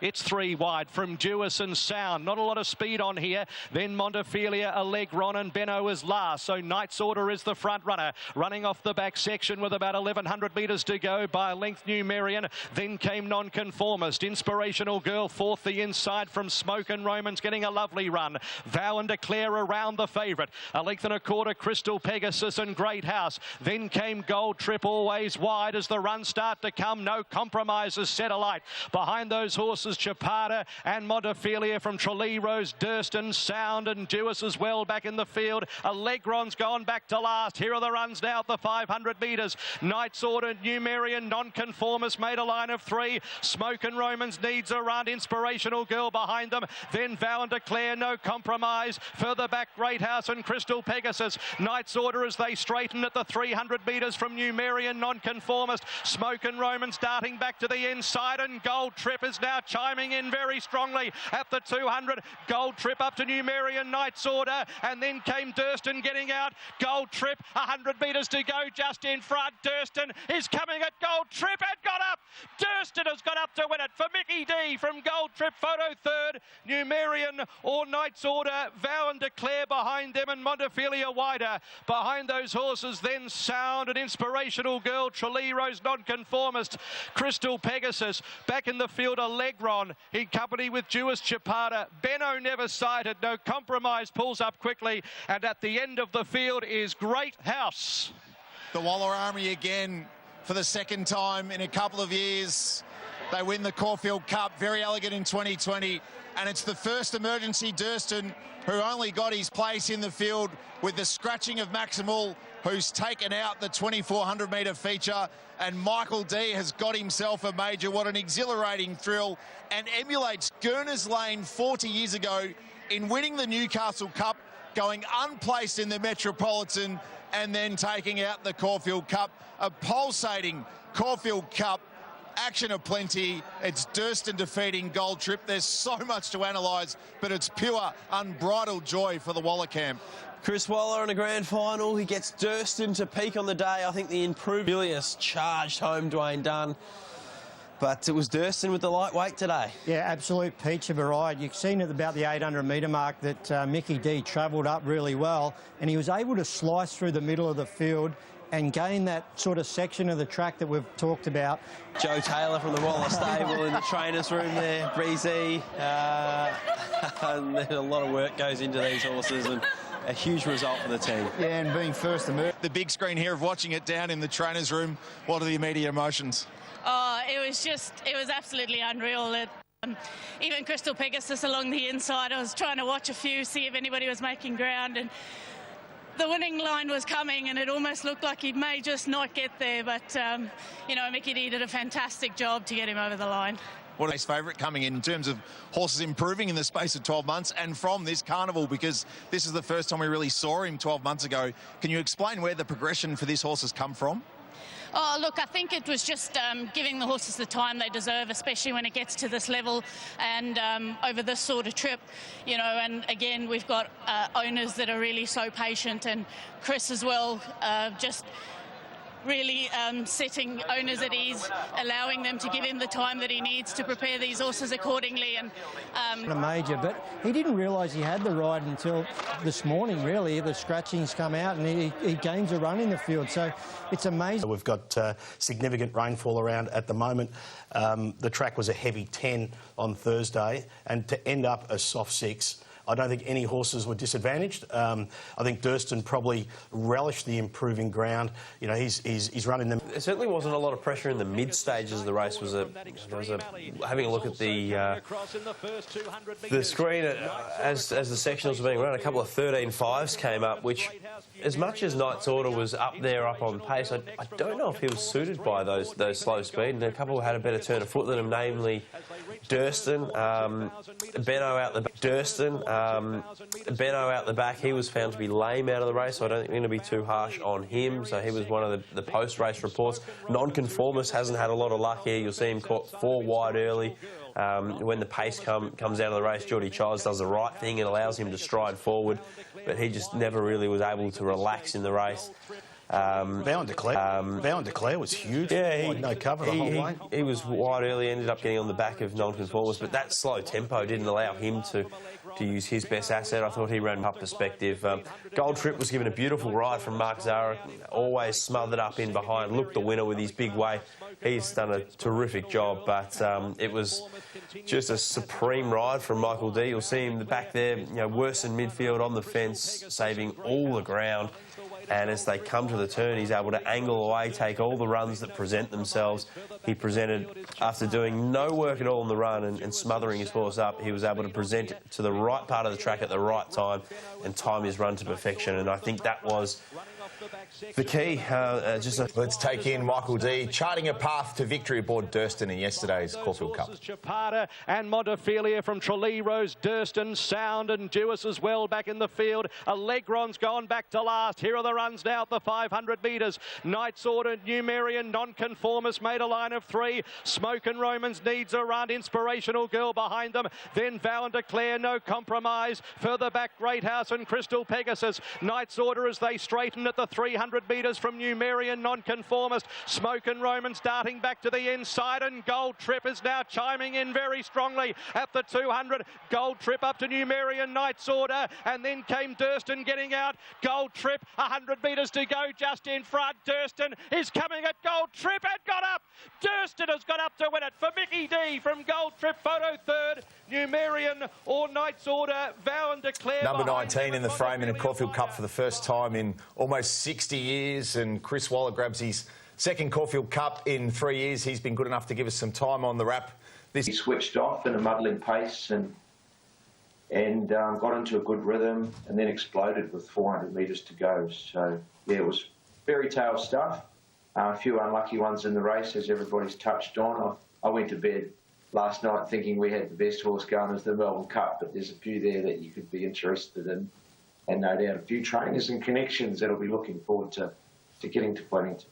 Colour in the Durston story for us, Chris. You've had a long association with Highclere, but this horse started his time in Australia with the Mar Eustace camp, and he became part of your team at some stage during this calendar year, and how you've been able to graduate him through a winter challenge at the... Yesterday's run, I'm sure he's going to be a threat in the Melbourne Cup. Chris, Mike Simons here. Congratulations on yesterday's win. Winner aside, who are we putting a circle around as a potential chance come a Melbourne Cup in a couple of weeks' time? More crosses than ticks, is that fair to say? Yeah, I think if we're going to be brutally harsh, I think we bin the Caulfield Cup from a Melbourne Cup perspective. I thought Vow and Declare ran well from a Melbourne Cup perspective. He could run well in a Melbourne Cup. Durston, if he runs a trip and gets a smother away, he could run well, maybe top 4 like a Vow and Declare. And if Gold Trip got wet ground, maybe he could run well. I don't think any of them... Smoke and Romans bounce back in Melbourne. Yeah, Smoke and Romans could bounce back and run well. I don't think any of them can win a Melbourne Cup. had no luck at all. When Jamie was trying to get any of them can win a Melbourne Cup. had no luck at all. When Jamie was trying to get a run at the top of the straight, she just got sort of held up for a couple of strides and then had to go back to the inside, which was probably the inferior ground, and lost all the momentum. So I'd be forgiving of Smoke and Romans. It has been a sprint home that suited Durston. Like, he's run home in the 12th fastest last 200 of the 10 races on the day. That tells you that it hasn't been a genuine staying test. But I don't think that worked to Smoke and Romans' favour. He was in behind them, didn't get... Chris Waller, only moments before, was disappointed with Nature Strip not winning the Everest, but he picks up his second Caulfield Cup with Durston. He might run well in a Melbourne Cup, Durston. As my old mate Nick Williams used to say, it's great when you can go back to the provincials and get a bit of confidence back in Melbourne. I was wondering where that was going. It was a great old saying, wasn't it? Wasn't it? Yeah. But, look, he's a really good horse. They've taught him how to race now. He's going to get into the Cup light. I think he'll run 2 mile. And, I don't know how to read the Cup. Obviously, it was down the outside by this stage of the day. Montefilia went better. He's back on track. I'll Vow and Declare. I thought he was pretty good there as well. There's been a lot of talk about him for the... Pretty good there as well. There's been a lot of talk about him for the Melbourne Cup. Yep. I read a story that Danny... For the first time in 3 years. And the crowd's going to be there en masse. The Valley definitely will be rocking as it should be. Nick Quinn at the moment, Animo, heads the market. He does at $2.10. We've had a heated off-air discussion about what price he'll start in the Cox Plate. I think it'll be around $2.25. Mike reckons he's a $3 chance, but he's dominant at that $2.10 chance. Zaki, $5.50. El Bogadon's been the firm at $9 into 7 in the last week. We'll go around the panel. Animo wins the Cox Plate, yes or no? Yes. Yes. Yes. Yes, but unders. Oh. Melbourne Cup market, please, Nick. Melbourne Cup, we've seen Deauville Legend and Loft both firm in the last week. They were $8 when we spoke a fortnight ago. It's now Deauville Legend a $6 favourite. Loft on the second line of betting there at $7, and Durston into $15 from $31 following that victory yesterday.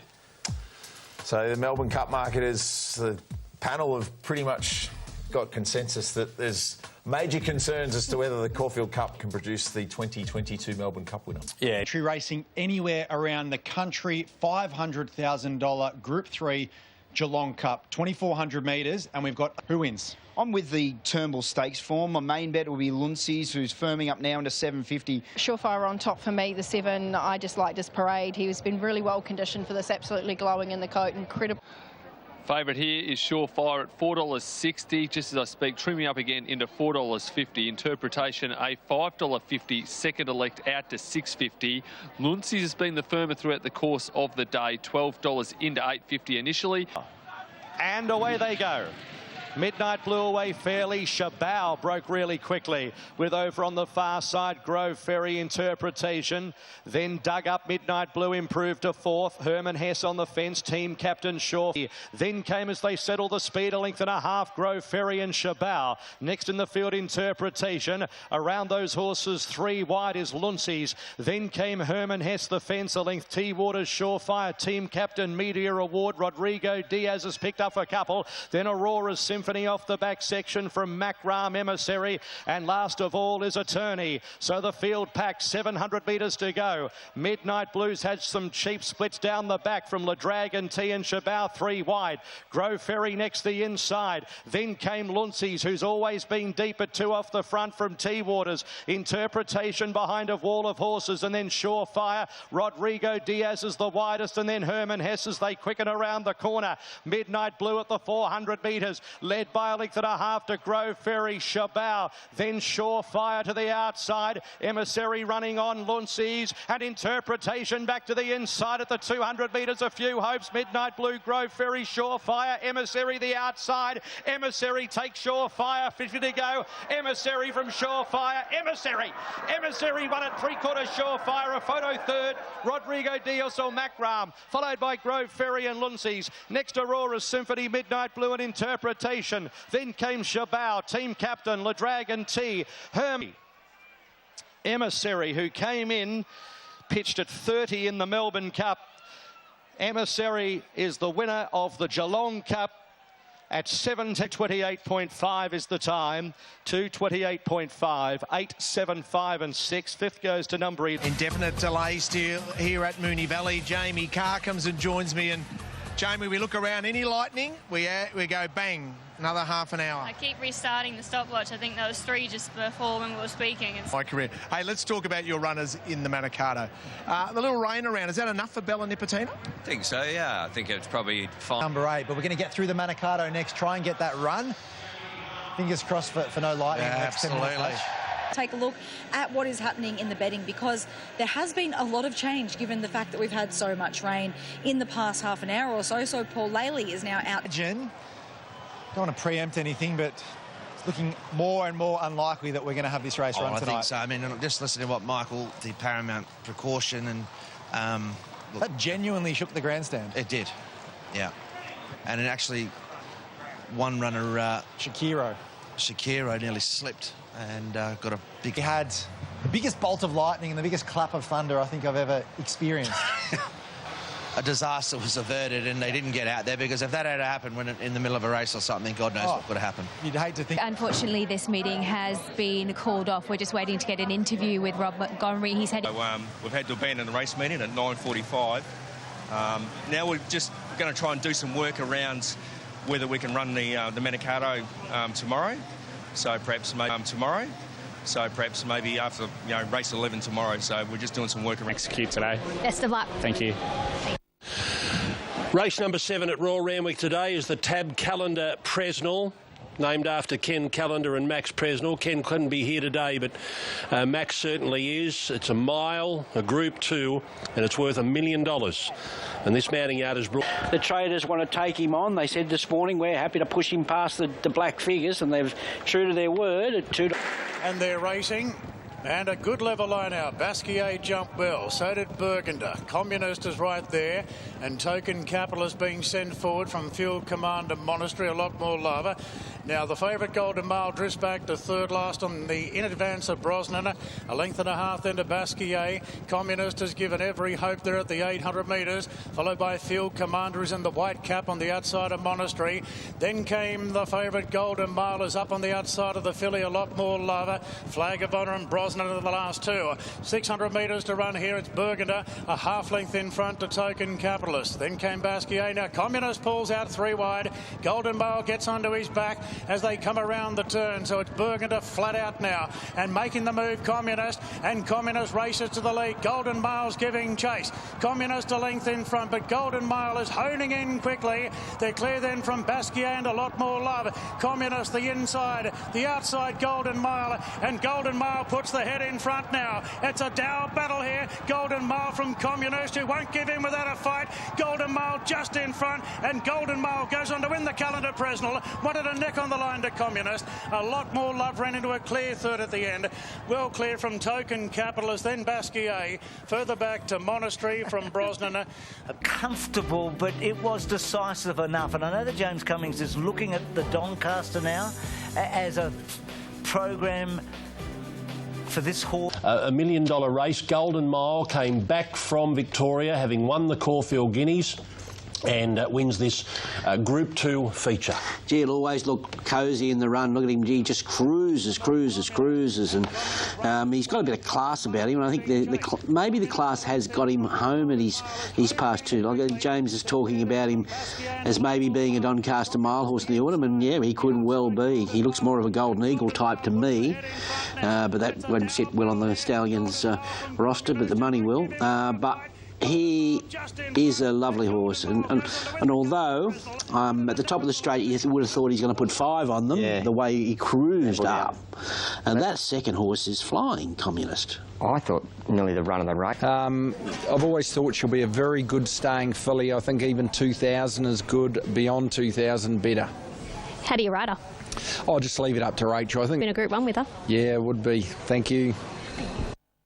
Group 1. The Mowat and Shondon Spring Champion Stakes coming up here at Royal Randwick over the 2,000. He was shopped around about elliptical when markets opened. That was taken into $4.40, but late into betting just drifted out to $4.60. She's Extreme opened up $6.50, came all the way into $3.90, now out to that $4.20 quote you see there. Williamsburg's been a slight drift, out a £1.50 from $5. Sharp and Smart, $7 and absolutely rock solid, as is Prometo. Matchalata. Racing, elliptical off the inside, jumped okay. So did Williamsburg next door. Prometo, Bunker Hut, Sharp and Smart all in forward rolls, and Matchalate slicing through the pack. Coppelson takes a spot down on the fence. She's Extreme goes forward and got in front of the other filly, Renaissance Woman. Then Conquer on the rails, Owen County out deep, and Manzois is last.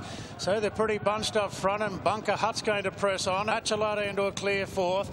And the Kiwis caught 3 wide in the early part. Sharp and Smart on the outside of Prometo, and Coppelson back down on the round.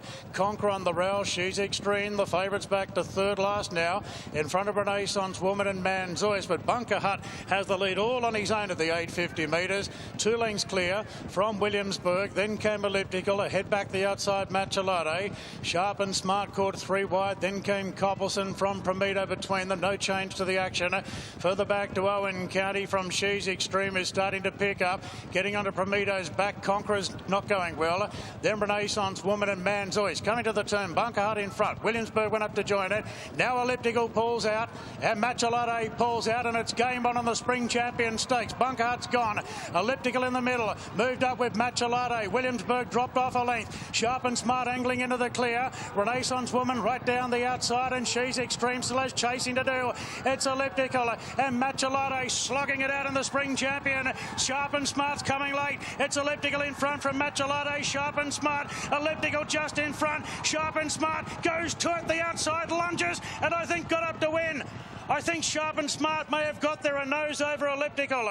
Third between She's Extreme and Matchalate, followed by Williamsburg, Owen County. Then came Renaissance Woman from Manzois. A big gap back to Conqueror from Coppelson, Bunker Hut, and Prometo dropped out of it. Well, I think he's got there, don't you? I think Bowman's got it and gets 104th Group 1, which takes him past Jimmy Cassidy into third. Well, we're just waiting. Are we ready to... The timing was good, Bruce. We were waiting and waiting because nothing had come up here. Congratulations, Team Rogerson. Yeah, he's a very good horse. He's nearly done what I want. Wins the Derby next Saturday, and then he can have a holiday. Derby bound? Yeah. Derby bound? Yeah, totally. I mean, he's just a good horse. To do what he did today, to sit 3 deep the whole way with no cover, and just get up. He's got a real big heart. Wayne, I can tell you the elliptical team were absolutely home for all money, and then they're very deflated. He's on such a great race, and so did the filly. She's a... Because he didn't want to rev him up, thinking, oh, maybe he had in the back of his head they might want to go the Derby next with him. But he got away with it. I don't know, he would have got beat, he would have got a few baggers. Yeah, I don't know if he was covering up for the ride, but off air he said, oh, like, I wouldn't have ridden him any different or something. You know, he wouldn't have won if I rode him. You know, he wouldn't have won if I rode him different. It was like, oh, not sure about that. But I think he was lucky and smart. So he's deep all the way.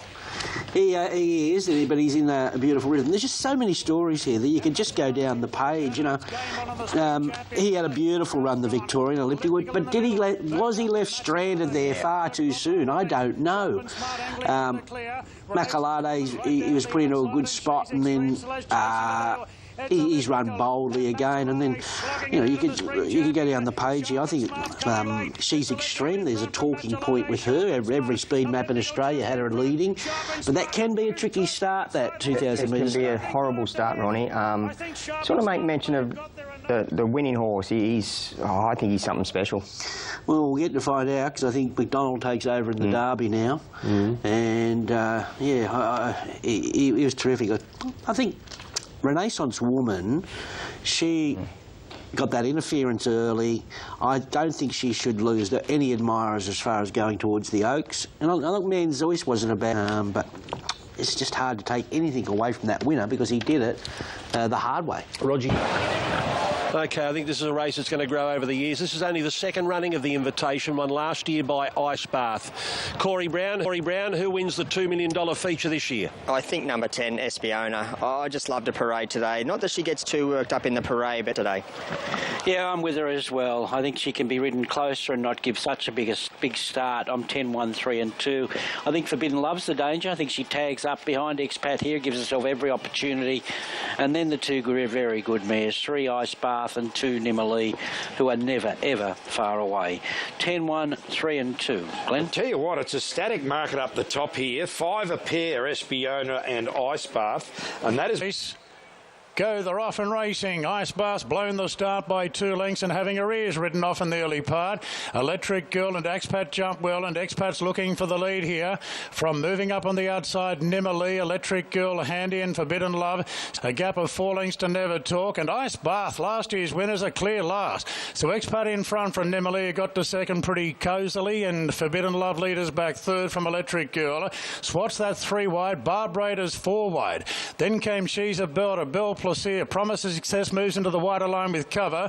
Further back to Espiona, 2 now to Never Talk, and a length and a half to Ice Bath, is about 8 lengths off the lead. Inside the 600 metres, X-Pac got a bit of a breather there, leads by a length on Nimalee. Swats that out deep from Forbidden Love, the Rouse and Electric Girl. Barb Raiders gone via the Cape. Further back to She's a Belter on the Rouse from Promise of Success, Espiona, and Ice Bath stands them a big start. X-Pat at the 300, a length on Nimalee. Forbidden Love working into the clear. Promise of Success is chiming in nicely, and Promise of Success moved up on the outside of Nimalee and Forbidden Love. It's Promise of Success just in front from Nimalee. Electric Girl late. Promise of Success in front from Electric Girl, and Promise of Success wins the Invitation.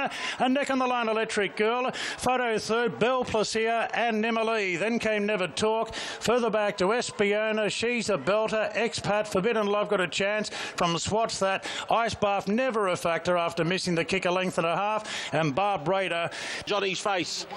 Promise of Success. Number 5 wins the $2 million, the Invitation with Karen McAvoy. Electric Girl will be...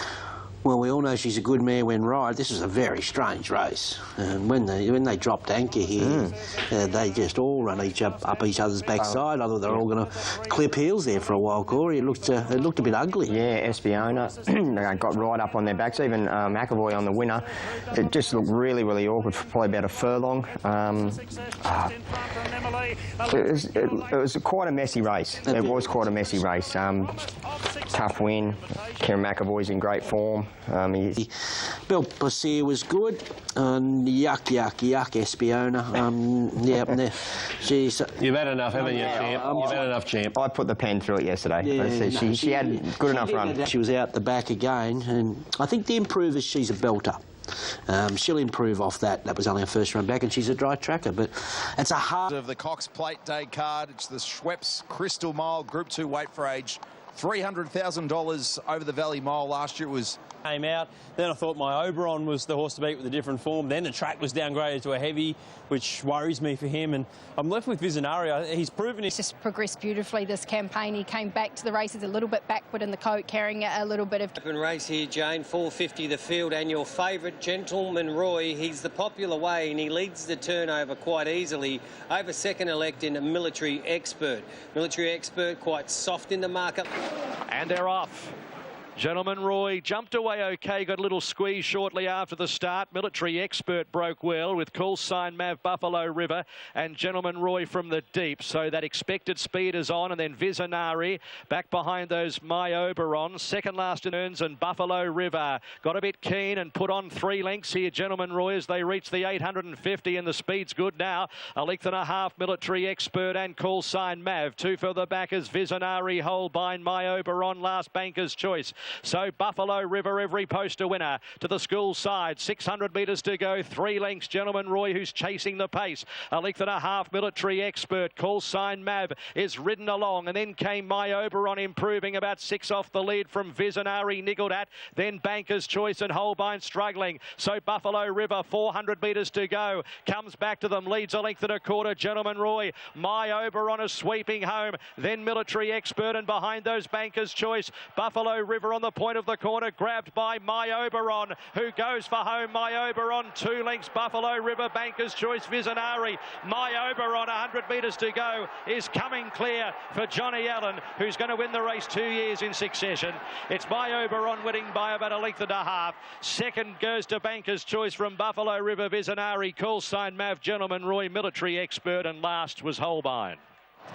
The global form lines to the 4. My Oberon, he had a stop in Dubai earlier in the year to run in the Dubai turf. The race that perhaps could be on the menu for Animo in 2023. All going well for that horse in the Cox Plate later this afternoon. My Oberon was perhaps being brought to Australia with the Cox Plate in mind. The boom was lowered by Annabelle Neesham. They've targeted the Crystal Mile, and well, much like in the history of the Crystal Mile. He was just better than the My Oberon. He sat wide without cover throughout the race. The concern coming... To lower their sights and revert to the 1,600 metre contest. His last run had been in Europe in the Summer Mile at Ascot in July, and that mile form certainly transferred here, Hutch. He might have been on the better part of the track, but gee, he won well, didn't he? I mean, he was, 3 deep. He won with a lot of authority. The pace was good, so I think it's a race we can trust.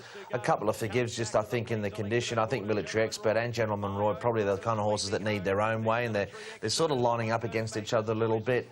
But now we're going to hear more about this horse, Dwayne. I thought it was a really good win. No, he's a very good horse, this horse. He sat back, 3 wide, no cover. Annabelle Neesham said before the race that she thought he was probably running about 70% fit, so he'll improve off the back of that. And I spoke to Johnny Allen after the races, and he said, listen, I reckon if this horse was in the Cox Plate, he would have run one big race. And the Cox Plate start now, 2040 for the 3-year-olds in the Vase.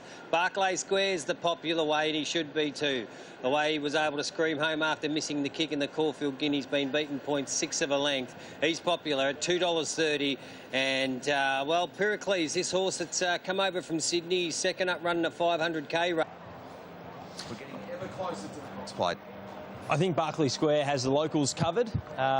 It's just a question. Round the other way, I've gone with Virtuous Circle on top. His coat was... We're clearly the best backed runner in terms of turnover with Sportsbet. A little soft in the market, $2.50. Will you get a better price come jump time? Well, the way this market's trending, you would say yes. So 2-4. 1,040 metres and they're away. El Gendi balked towards the outside, lost a couple of lengths and is going to tuck in behind them. Dashing out in the middle of the track is charging forward to lead Pericles. And also on the inside, Berardino, followed by Berkeley Square. Next along the inside, Gotta Be Savvy as they settle down into stride from Sir Bailey, leaving the Dashing with Linda Meach aboard. Led and tries to lead all of the way in the Vase by a length and a quarter. She's going to stop and start them from Pericles second, Berardino third. Berkeley Square is fourth and just thinking about peeling 3 wide from Sir Bailey. Then Skyfios deeper, starting a move and flushes out Berkeley Square as they race to the side of the course at the 650. Gotta Be Savvy the inside of Sir Bailey, then Virtuous Circle and El Gendi as the field clutter up. It's only 4 to 5 first to last. So the leader Dashing just, but Pericles and Berkeley Square move up. Then Skyfios at the 400 metres. Virtuous Circle is stoked into it, 2 off the lead. Then Gotta Be Savvy and Sir Bailey. Pericles and Berkeley Square together. Dashing has gone, then Skyfios and Virtuous Circle. 200 to go. Pericles sprints for home. A length and a half, Berkeley Square. Virtuous Circle is running on. Pericles 100 to go. Berkeley Square wearing it down. Virtuous Circle's coming hard. Berkeley Square takes the lead. Berkeley Square for Willow won it. Berkeley Square from a photo, Virtuous Circle or Pericles. A gap in the field to either Berardino, Dashing with Sir Bailey. Then came well back Skyfios, Gotta Be Savvy, and at the end of the field, El Gendi. Stirring addition to the Drummond Golf Bars, and Berkeley Square, 5th time in the transit that day, would have definitely been on the podium and maybe even gone eyeball to eyeball with Golden Mile as they headed to the line. Nonetheless, a big win for Dan O'Sullivan. Berkeley Square, you'd imagine now, ready for his tilt at the Derby next Saturday. And that... I just like the way Craig Williams was very positive from the gate here. He was probably a little bit negative in the Guineas and he just tried to... Berkeley Square wearing it down. Virtuous Circle's coming hard. Berkeley Square takes the lead. Berkeley Square for Willow won it. Berkeley Square from a photo, Virtuous Circle. It was a cracking race, the Drummond Golf Bars. The 3-year-olds headed towards the Derby. At least Berkeley Square, the winner, is Virtuous Circle, who was able to make a withering run late. Liam Howley announcing within virtually minutes of the finish of the race that the horse is being sent to the paddock. So we wait to see what, I guess, his 2023 is going to look like. But great win for Dan O'Sullivan. They're chasing... I believe Dan O'Sullivan's always had the Derby in mind, but the horse was sort of almost going too well early in the preparation that they thought, we've got to have a crack at the mile and the Guineas because he deserves his opportunity. Well, I think the Guineas, he went pear-shaped and he just didn't break. So then Craig was unfortunately dealt cards. He had to change his tactics and ride for a bit more luck. But if he had a step, he would have been a lot closer in the run and he would have been a force to reckon with late in the race. So, yeah, I think that mile for him is where he's at and the jury's out whether he gets the 2,500. Hutch, nothing. When markets open, he was very popular. Why? He had no luck last start behind Luna Flare, who's $8.50. Geez, that's a good price. In between these two is Persan. He gets to a trip that suits $4.60 under $4.40. He's popular. Of the McCafe Moonee Valley Gold Cup. Ben Ascari, your numbers for the distance test of Cox Plate Day. I like the Mar Eustace pair here in Grand Promenade and Persan. I'm really surprised that the... I'm going with Francesco Guardi. I like the change to to James McDonald in the saddle. Absolutely in the saddle. Absolutely no luck last time out on a number of fronts. He looks like he can peak here and potentially book his place into some big... He's come back better, he looks better in the yard and he's produced better parades. Obviously needs a little bit of racing to get to his peak fitness. I think he's there now, so he... OK, Francesco's going to start your clear-cut favourite here. Gets him with a beautiful weight. James McDonald in the saddle. He's got his eye in earlier today. And he is the popular way with Sportsbet for the Moonee Valley Gold Cup for the stayers. All right, Persan now. And they're racing. Grand Promenade jumped away really well. Desert Icon away cleanly. Luna Flare snicks back to the end. The Amazonian out wide is up there with Nerve Not Verve, Grand Promenade and Sacramento ridden along to stay in touch early. Then Desert Icon, the fence, is going to probe up and be right up there on the pace from Persan. Francesco Guardi on the rails, just a shade beyond midfield. Serpentine out, followed by Desert Icon and Persan. A length and a quarter, Francesco Guardi, and then came Sacramento, just given a reminder from Cariff, and then the good fight, Luna Flare, San Huberto.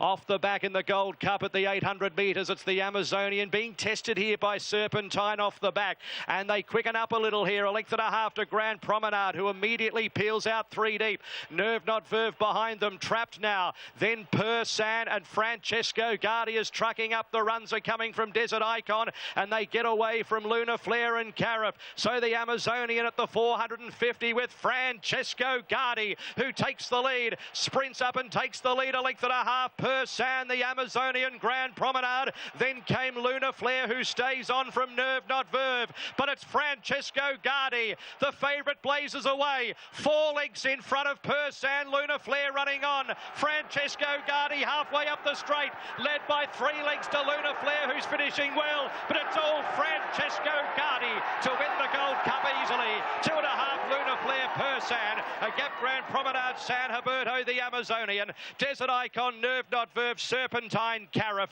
A gap, the good fight. And last was Sacramento. A prodigious fist pump from James McDonald crossing the line. He and Chris Waller, they just couldn't quite get there with Surefire in the Geelong Cup on Wednesday. They take out the $1 million McCafe Moonee Valley Gold Cup in a hand canter with Francesco Guardi, who put the to a new level since coming to Melbourne. He was so unlucky in the Bart Cummings. It was a phenomenal run, all things considered. And you had to wonder whether it was maybe too good to be true, but it wasn't, because he's come out today and just been a different class to his opposition. This was simply dominant from J-Mac. It certainly was. You give it a peach of a ride, but it presented so well, this horse. He just come up underneath him, and he probably got to the front a bit too soon. But, yeah, he put him to the sword. He looks a very nice horse going forward. Lovely run from Luna Flare to run into second, heading towards the first Tuesday in November. The disappointing part is the horse wasn't nominated for the Cup, surely. Yeah. Well, it was nominated and then they didn't pay up. Oh. So he's surprised the stable, obviously, this horse. But I think he surprised everyone at the gallop on Tuesday morning. Did you see his gallop, which led to a flood of money for this horse? The talk of the valley, I think. He was. And I think doing the old drats, we should have paid up, because it's a winnable cup, isn't it? It was the right year to be going. Absolutely. Yeah, next year will be different if internationals turn up. Brent Thompson, the baby, won 4 Cox Plates in a 5-year period. 1975, 77, 78, 79. To Glenn Boss. Oh, Bossy. Boy, oh, boy, the pair they are. Boss with his 4 Cox Plates and the Babe with his 4. Of course, the record. Market with Sportsbet. $4 out to $6.50. Al Bodegon, they came for him on race day. We're holding more money on him than Zaki. $7 though with a slight drift on race day, but holding more money than Zaki. It's I'm Thunderstruck that they wanted to have a crack at on race day with this wet track. Where will he get to in the run is the big question. He opened up 21. It's all about Animo. She has 3 runners in a Cox Plate, just the 10th trainer to do so. Thought he had his chance given the race shape in the Might and Power. Went through the gears really quickly off a slow speed. Fastest 400 to the 200 of the day. Was only he's hard fit. I think he's the main danger of the locals to Animo. With his win in the Maccabi Diva, he answered the 2,000-metre question somewhat with his withering performance in the Might and Power. I thought that was the point to take out of it, putting that 2,000-metre query to bed. He was just set too big of a task in the Underwood, too far back, settled closer, beat all bar Animo last time. From the barrier, he's probably going to have to go back and try and loop them, and that might make things a little bit tougher, but... Animo brings sublime form, wins in the Winx, the George Main and the Might and Power. Yeah, it was a huge run in that he lost a bit of ground when they really sprinted hard between the 400 to the 200 and the Might and Power, but he balanced up like a star, ran down his main rivals. This is grand final day. This is what he's always been aimed for, this preparation. He's about a faultless preparation, stable flying, jockey flying. He maps well, he handles all conditions, and he's really hard to knock. There's no doubt. 12, Al Bodegon, he brings elite Group 1 form from Europe. He does. He was a Group 1 winner in France over 2,000 metres, and the horse that beat him, and beat him convincingly in the French Derby, Vardeni, might be the best horse in the best 3-year-old in Europe. This is his best distance, 2,000 metres. He settles on speed. He likes wet ground. I'm not sure he's as good as some of the... I'm keen on the chances of Animo here. He's had a faultless preparation. This is grand final day. It's what he's always been targeted at, the map. Bodegon. Yeah, I'm with the champ. It's grand final day. It's redemption day after what happened 12 months ago. He's been building his preparation. They haven't been able to beat him just... He can get some redemption. I'm with Animo as well, and what he is this time round is a bigger, stronger horse, and he's the athlete of gone with the 10 ahead of the 1 and the 4. Well, he dominates the favourite here on the books with Sportsbet. Animo, clear-cut favourite, $2.30. We opened $2.25. The avalanche of money right throughout the day has been on him. But it is a Cox Plate. It is weight for age, and they are very good Group 1 horses down the line. 6.50 the field out. They're racing. Animo away only fairly, and Zaki began very fast on the inside. Profondo shows speed. There's Alligator Blood immediately up to the outside of Zaki. So after 200 metres at the post, Zaki just led Alligator Blood, and Profondo's kicking up in between them, so the Alligator's a little bit wide early.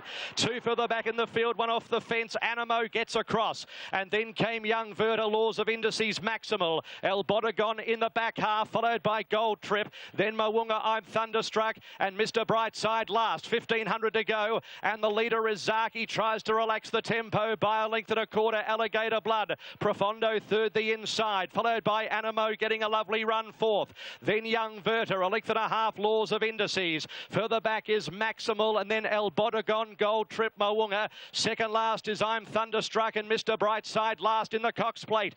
To the back section, 1,200 to go, and Zaki strolls out by about a length and a half to Alligator Blood. Then came Profondo. 2 further back is Animo outside of Young Verta. A length and a half. Laws of Indices at the 1,000 metres from Maximal. El Bodegon, Gold Trip. Then Mo'unga, I'm Thunderstruck. Mr. Brightside is last. So Zaki is the leader. When is she going to push the button? With 850 metres to go, Zaki 3/4 of a length. Alligator Blood, a length Profondo. They were followed by Animo's, only 2.5 off the pace. Then came Young Verta, Laws of Indices. Back behind them, El Bodegon, Maximal.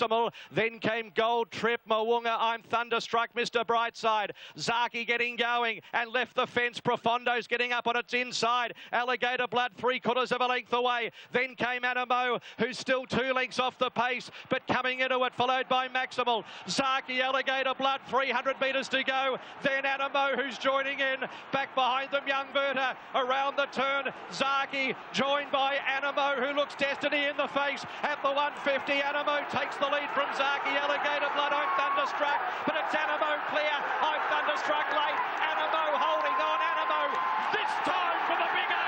Won it from I'm Thunderstruck, El Bodegon. Then came Zaki, back behind the Mo'unga, and then Alligator Blood, Laws of Indices, Mr. Brightside. Back in the field, Young Verta, Gold Trip, Maximal, and Profondo was last in the Cox Plate. Well, 12 months ago on this day, neither James McDonald or James Cummings got what they wanted. James McDonald was sitting at home after Zaki, the odds-on favourite he was going to be aboard, was a race morning scratching.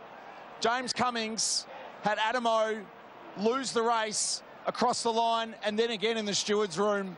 What a difference a year makes. Animo, his greatness is badged. He's been placed in the best of the 2-year-old races we've got to offer, the Blue Diamond and the Golden Slipper. He won a Caulfield Guineas. He was placed in a Cox Plate and went ever so close to the 3-year-old.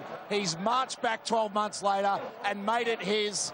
And perhaps post the Champion Stakes, the world awaits. And the world was coming at him late because El Bodegon was presenting for Damien Oliver, trying to split through a gap. And what a spring I'm Thunderstruck has had. He has badged himself as weight for age qualityingly well. It's 10, 2, 12 and 1. A centenary Cox Plate to remember.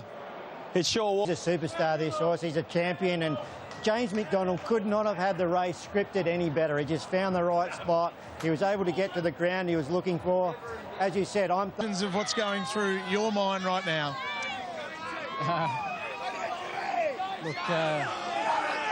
He's a beautiful horse, Animo, and he's been a pleasure to train, but that's a proper horse race and the best horse race I've had anything to do with. So it's a humbling experience for me, but I'm just grateful. It's in absolutely mint condition to perform. the right horses have run second and third, so it's a proper Cox Plate, and it's an absolute humbling privilege to be winning it. It's an incredible reaction, mate. A lot had to still go right. There's not that much, that separates these top horses, but there's Animo 4 out of 4 this preparation, and now a Cox Plate winner.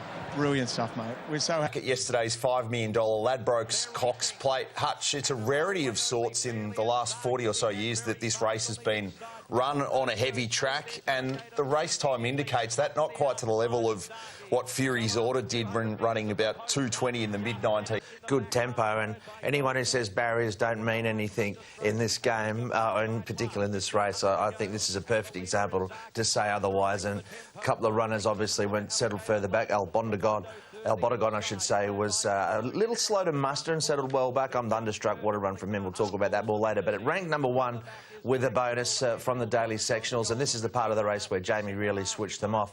But all along, J-Mac was just primarily positioned, wasn't he, Dwayne, just from that beautiful draw to get the run of the race. He couldn't have scripted it any better, Superstar, but I'm thunderstruck was very, very good from the back. Let's hear from Matt. Animo, who's still 2 lengths off the pace, but coming into it, followed by Maximal. Zaki, Alligator Blood, 300 metres to go. Then Animo, who's joining in. Back behind them, Young Berta. Around the turn, Zaki, joined by Animo, who looks Destiny in the face. At the 150, Animo takes the lead from Zaki, Alligator Blood. I'm thunderstruck, but it's Animo clear.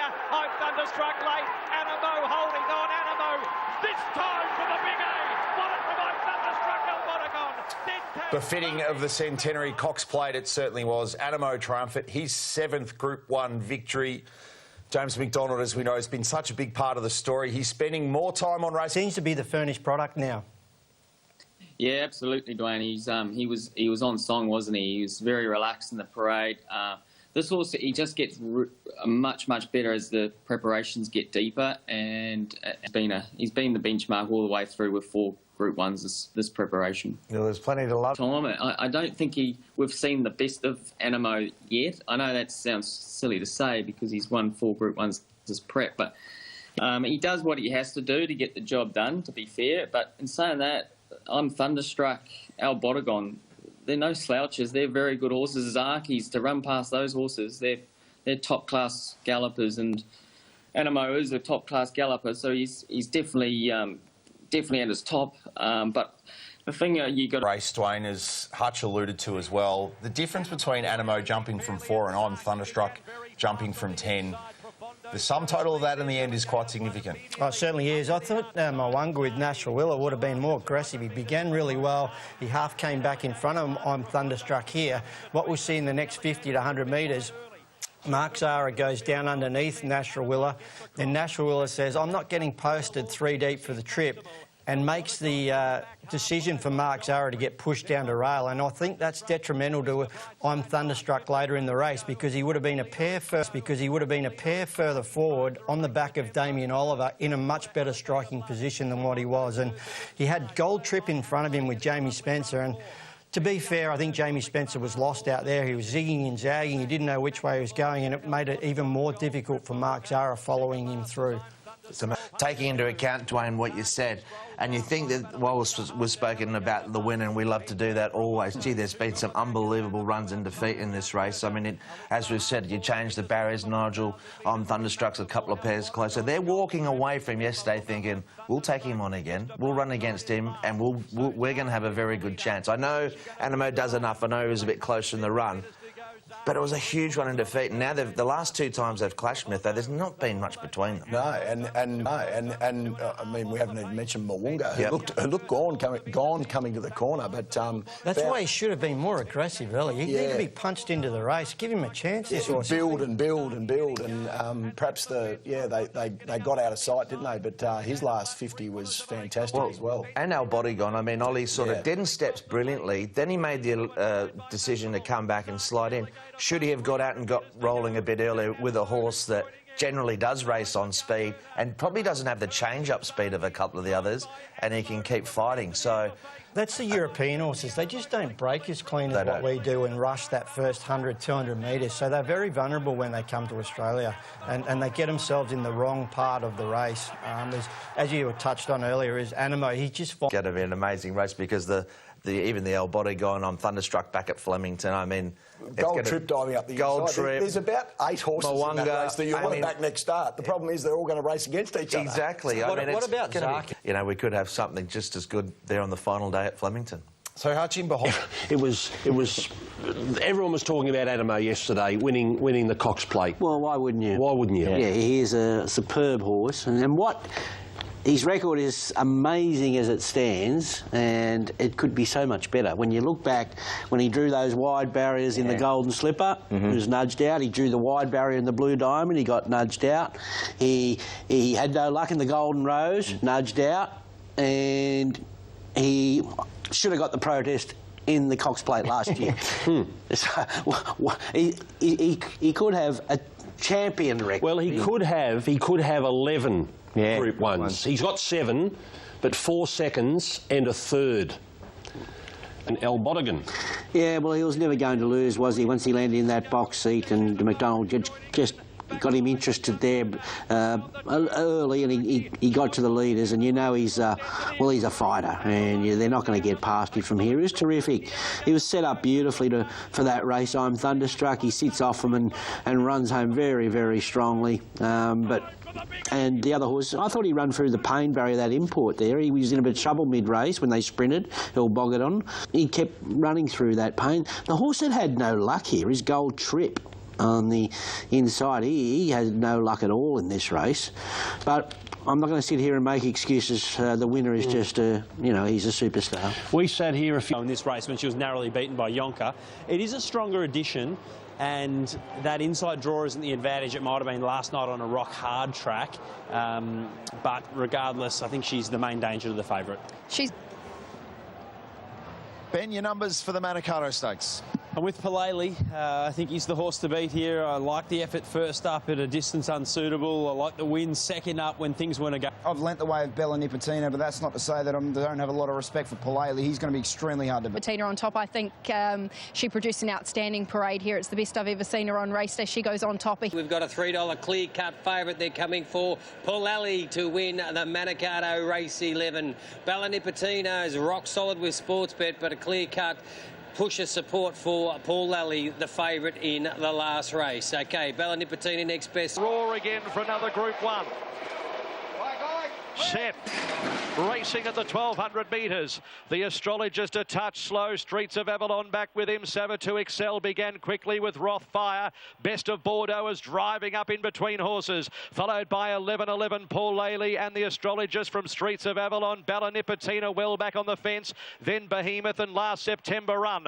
On the first corner, 8.50 out. Rothfire the clear leader by about a length and a half to Best of Bordeaux. Savatu Excel. Paul Lally is right behind those horses. A length and a quarter, 11-11. Bella Nipotina's tracking up right behind the favourite. The astrologist deeper. Then Streets of Avalon, September Run, and Behemoth is last at the 500. Rothfire, Best of Bordeaux together. Then Savatu Excel ridden along from the astrologist. Paul Lally next the inside. Hits a bit of a flat spot before the corner as Best of Bordeaux and Rothfire go 2 lengths in front on the corner. 2.50 out, Rothfire, Best of Bordeaux, and Bella Nipotina has driven through underneath of those. Around the turn at the 150. Bella Nipotina takes the lead, kicks clear 2 lengths, Rothfire and Best of Bordeaux streaking away. Bella Nipotina, and boy, doesn't she deserve this. Bella Nipotina 4 lengths. Rothfire, Best of Bordeaux, then September Run. 11-11 the astrologist, Paul Ailey, Behemoth, Savatu Excel and Streets of Avalon. Some incredible scenes down here. A mix of the highest of highs with a fair dash of tears amongst them. Several of them coming out of the eyes of Kieran Maher, our man Michael Christian, who's a key part of the Racing.com team. They've all been on the journey with Bella Nipotina, who's been knocking on the Group 1 door for so very long, and she's finally got one in the Manikato, the race that she was just denied in some 12 months ago. Not today, not tonight. Year-old, she took a long time to win a second race after she was initially victorious in the Quezette Stakes. She's been in a couple of stables, but she just keeps getting better, and this was her crowning glory. She has absolutely walloped them here in the Manikato Stakes, Dwayne Day. Yeah, these good mares, once they find form, they hold it. They're just so solid, and you can just back him with confidence. Craig Williams was in a sticky spot. He was having to wait for James McDonald to find his... Matter for Craig Williams. No, and like, as it turned out, you know, like, they rolled along. I like the ride on Rothfire. The second and third have been 1-2 in the run. You know, this race was completely different from the night before, had the rain not come and what transpired. We saw Coolangatta come out. We saw the inside was pretty good, but it really played into her hands. But she was incredibly impressive all the same. I mean, Craig had so much horse underneath him, darted back underneath, and you don't see too many horses anywhere over this distance win by that margin, never mind a Group 1.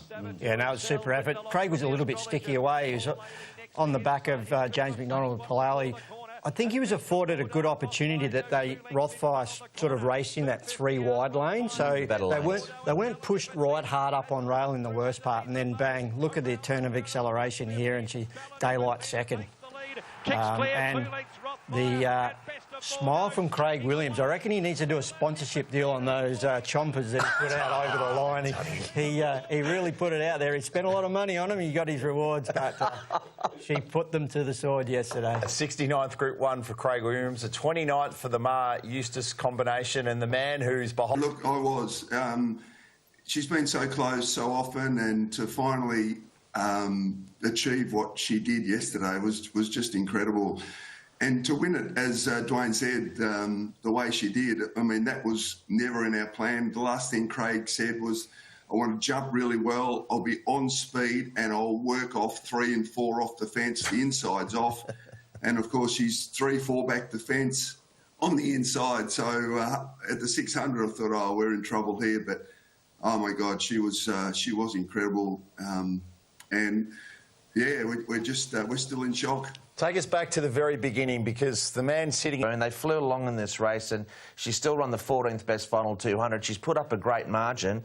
One could easily argue she's never obviously been going better, career best performance. I mean, there might be a lot of riches along the way yet to come.